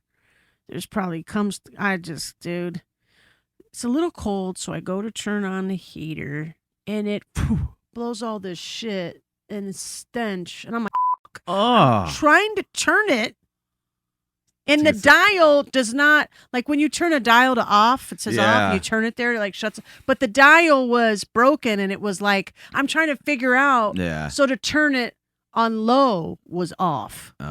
And oh my God. Needed a manual just to... Well, because it was broken. Right. So off was not off. Oh my God. And it's just blowing all this shit. And I'm going to get murdered and raped. Or raped and then either way. I slept with all the lights on. I'm pissed. I couldn't have my fan on, which I have insomnia. So I'm a diva when I sleep, I will say. So I'm pissed. Just my whole life. I'm mad as hell. I could kill somebody. Get up the next day to get day-free breakfast.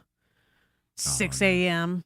Traveling. I get my travel on. I'm getting a little bit further into PA. Now, here's why I say, because I'm mad as and I stop at Sheets and get me some sesame sticks. They're dry. It's okay. Pull out of Sheets. My point of view, what I'm looking at now here is I got to make a left to get down the road that gets me on the freeway. There's 2 red lights. There's kind of 2 lanes. There's a car in this lane, and there's a car kind of over here. And I'm like, oh, that must be going straight. This guy must be. Well, as I get over there a little bit, I see the yellow line is over here. And I'm like, are we in the fucking lane? I don't know. I'm like, well, maybe they do shit different in PA. I don't know. There's 2 red lights. Yeah. Okay, I must be in the turning lane. There's a car here. Right. So I start to go. This car in front of me starts to go. I start to go. And this car on the right's like, goes to hit me on purpose. He's like, and I'm like, whoa, what are you doing, dude? And he's like, out his window going, I'm like, I'm eating my sesame sticks. And typically, because I'm already pissed about my life, I would have done something different. Yeah. But I was just eating my sesame sticks. I'm like, bro, you are so stupid. And so we get on the road that gets us on the freeway, and we're just getting up to the freeway, and he's still like, I can see him in his car, and I'm like, oh my God, will he settle down? Eating my sesame sticks. He pulls over right before the freeway. I had a millisecond to think, am I going to play this out? Or am I just going to go by him? And if I go by him, is he going to think that he's got me? Now he's going to bully me from behind on the freeway? Right. I think of all this in a millisecond. Mm-hmm. And I think, or do I get out, show him who the fuck? I pull right the fuck over and took my seatbelt off. I didn't even have it in gear yet. I'm opening the fucking car door. I've got all these sesame sticks in my mouth. And I pull behind him enough to where I have to run towards him. And as I'm running, I start screaming. And in my mind, I mean, it's milliseconds that it's happening. Yeah. But it takes longer to explain. And in my mind, I'm like, I can't scream. And so why? Because I have a mouthful of food. So I take the chewed up food out of my mouth and I throw it at him. Oh my God. I run up to his car and I'm like, God. I know. Whew. And I said, are you kidding me? You fucking killed somebody. He was like, ugh. And I look like a fucking drug out. I mean, I'm strung out. I'm tired. I didn't sleep well. My hair's a mess. Bags under my eyes. Yeah. But I had him rattled. Because now I get back in my fucking car and I'm like, go! Get on the fucking freeway. So now he's on the freeway, and what I thought would happen to me if I would have run around him has now happened to him. Because he's just doing like 60, and I'm like, I'm going to stay behind him because I don't want this to go any further. He's so rattled, he pulls off where there's not even a place to pull off. Oh, God.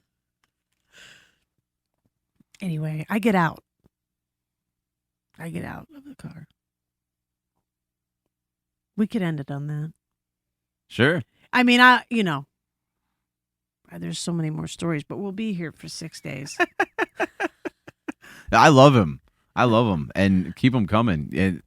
This is awesome. This has been awesome. I think we've only touched the tip of the iceberg here with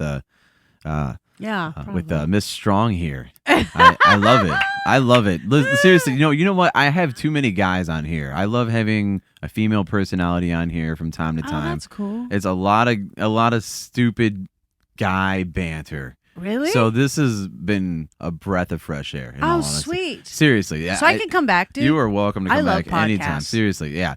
Anything you would like to plug? Instagram, any shows coming up, anything happening?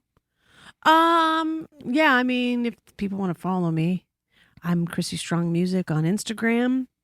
I work more off of Instagram. And I'm Chrissy Strong Music on Facebook with my music. And I'm Chrissy Strong on just regular personal. I'm getting on Apple Music and Spotify. Yeah, Spotify is where, musicians can make the money. The little bit of money that we get, like the 0.0. The cheese sandwich, $16. I think Weird Al said, thanks for the cheese sandwich. He got his $16 royalty check or something like that. Mm-hmm. That's great. But it's nice to have followers. Oh, yeah. It's a simple thing. It's like a huge, instead of putting like $10 in the tip basket, you just can go online and press a button really quick. And it's like major for us. Right. And maybe add us to a playlist. Yeah. It's like huge. It's huge. You know what else is cool is Patreon. I've been thinking about starting a Patreon. Yeah. I mean, my friend Jeremy, he does secret shows for his podcast and puts them on there. And it's like $4 a month to subscribe. Oh, right on. So that's cool. It means something to look into. It's faster money than Spotify. No offense, Spotify. Thank you guys for having me on here. But but yeah, thank you for being here. This was awesome. Yeah. I was gonna spring it on you, and ask you to do a song, but maybe we'll save that for next time because I know you don't have anything with you, but it's up to you. I have not let my dog out in forever, so that's like my only concern because it's 9 and now it's almost getting 9. We went along 40-minute. We went long enough, I think. But I would love to come back and do a song when I'm not like getting anxious. For sure, yeah. Come prepared. I didn't want to. I wanted to spring it on you, but I also wanted to ask you in advance because I know you like to bring your notebook and your own gear and whatever. You do pay attention. I noticed that. Yeah, I noticed you have that notebook, and I was like, I didn't want to spring it on her, and my notebook. But maybe next time we'll do something like that. Okay, cool. A little jam or something. Yeah, I'll see you tomorrow night. Matter of fact, I'm just gonna. You got a spare room? No, I'm just kidding. Just kidding. Oh my God, I love it. All right. Well, yeah. Thanks again, and we'll talk to you guys soon. All right, later. Bye.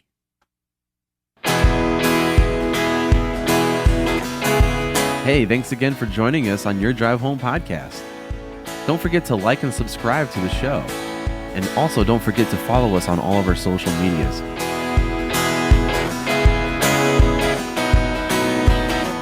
We will talk to you guys soon. Until then, drive safe.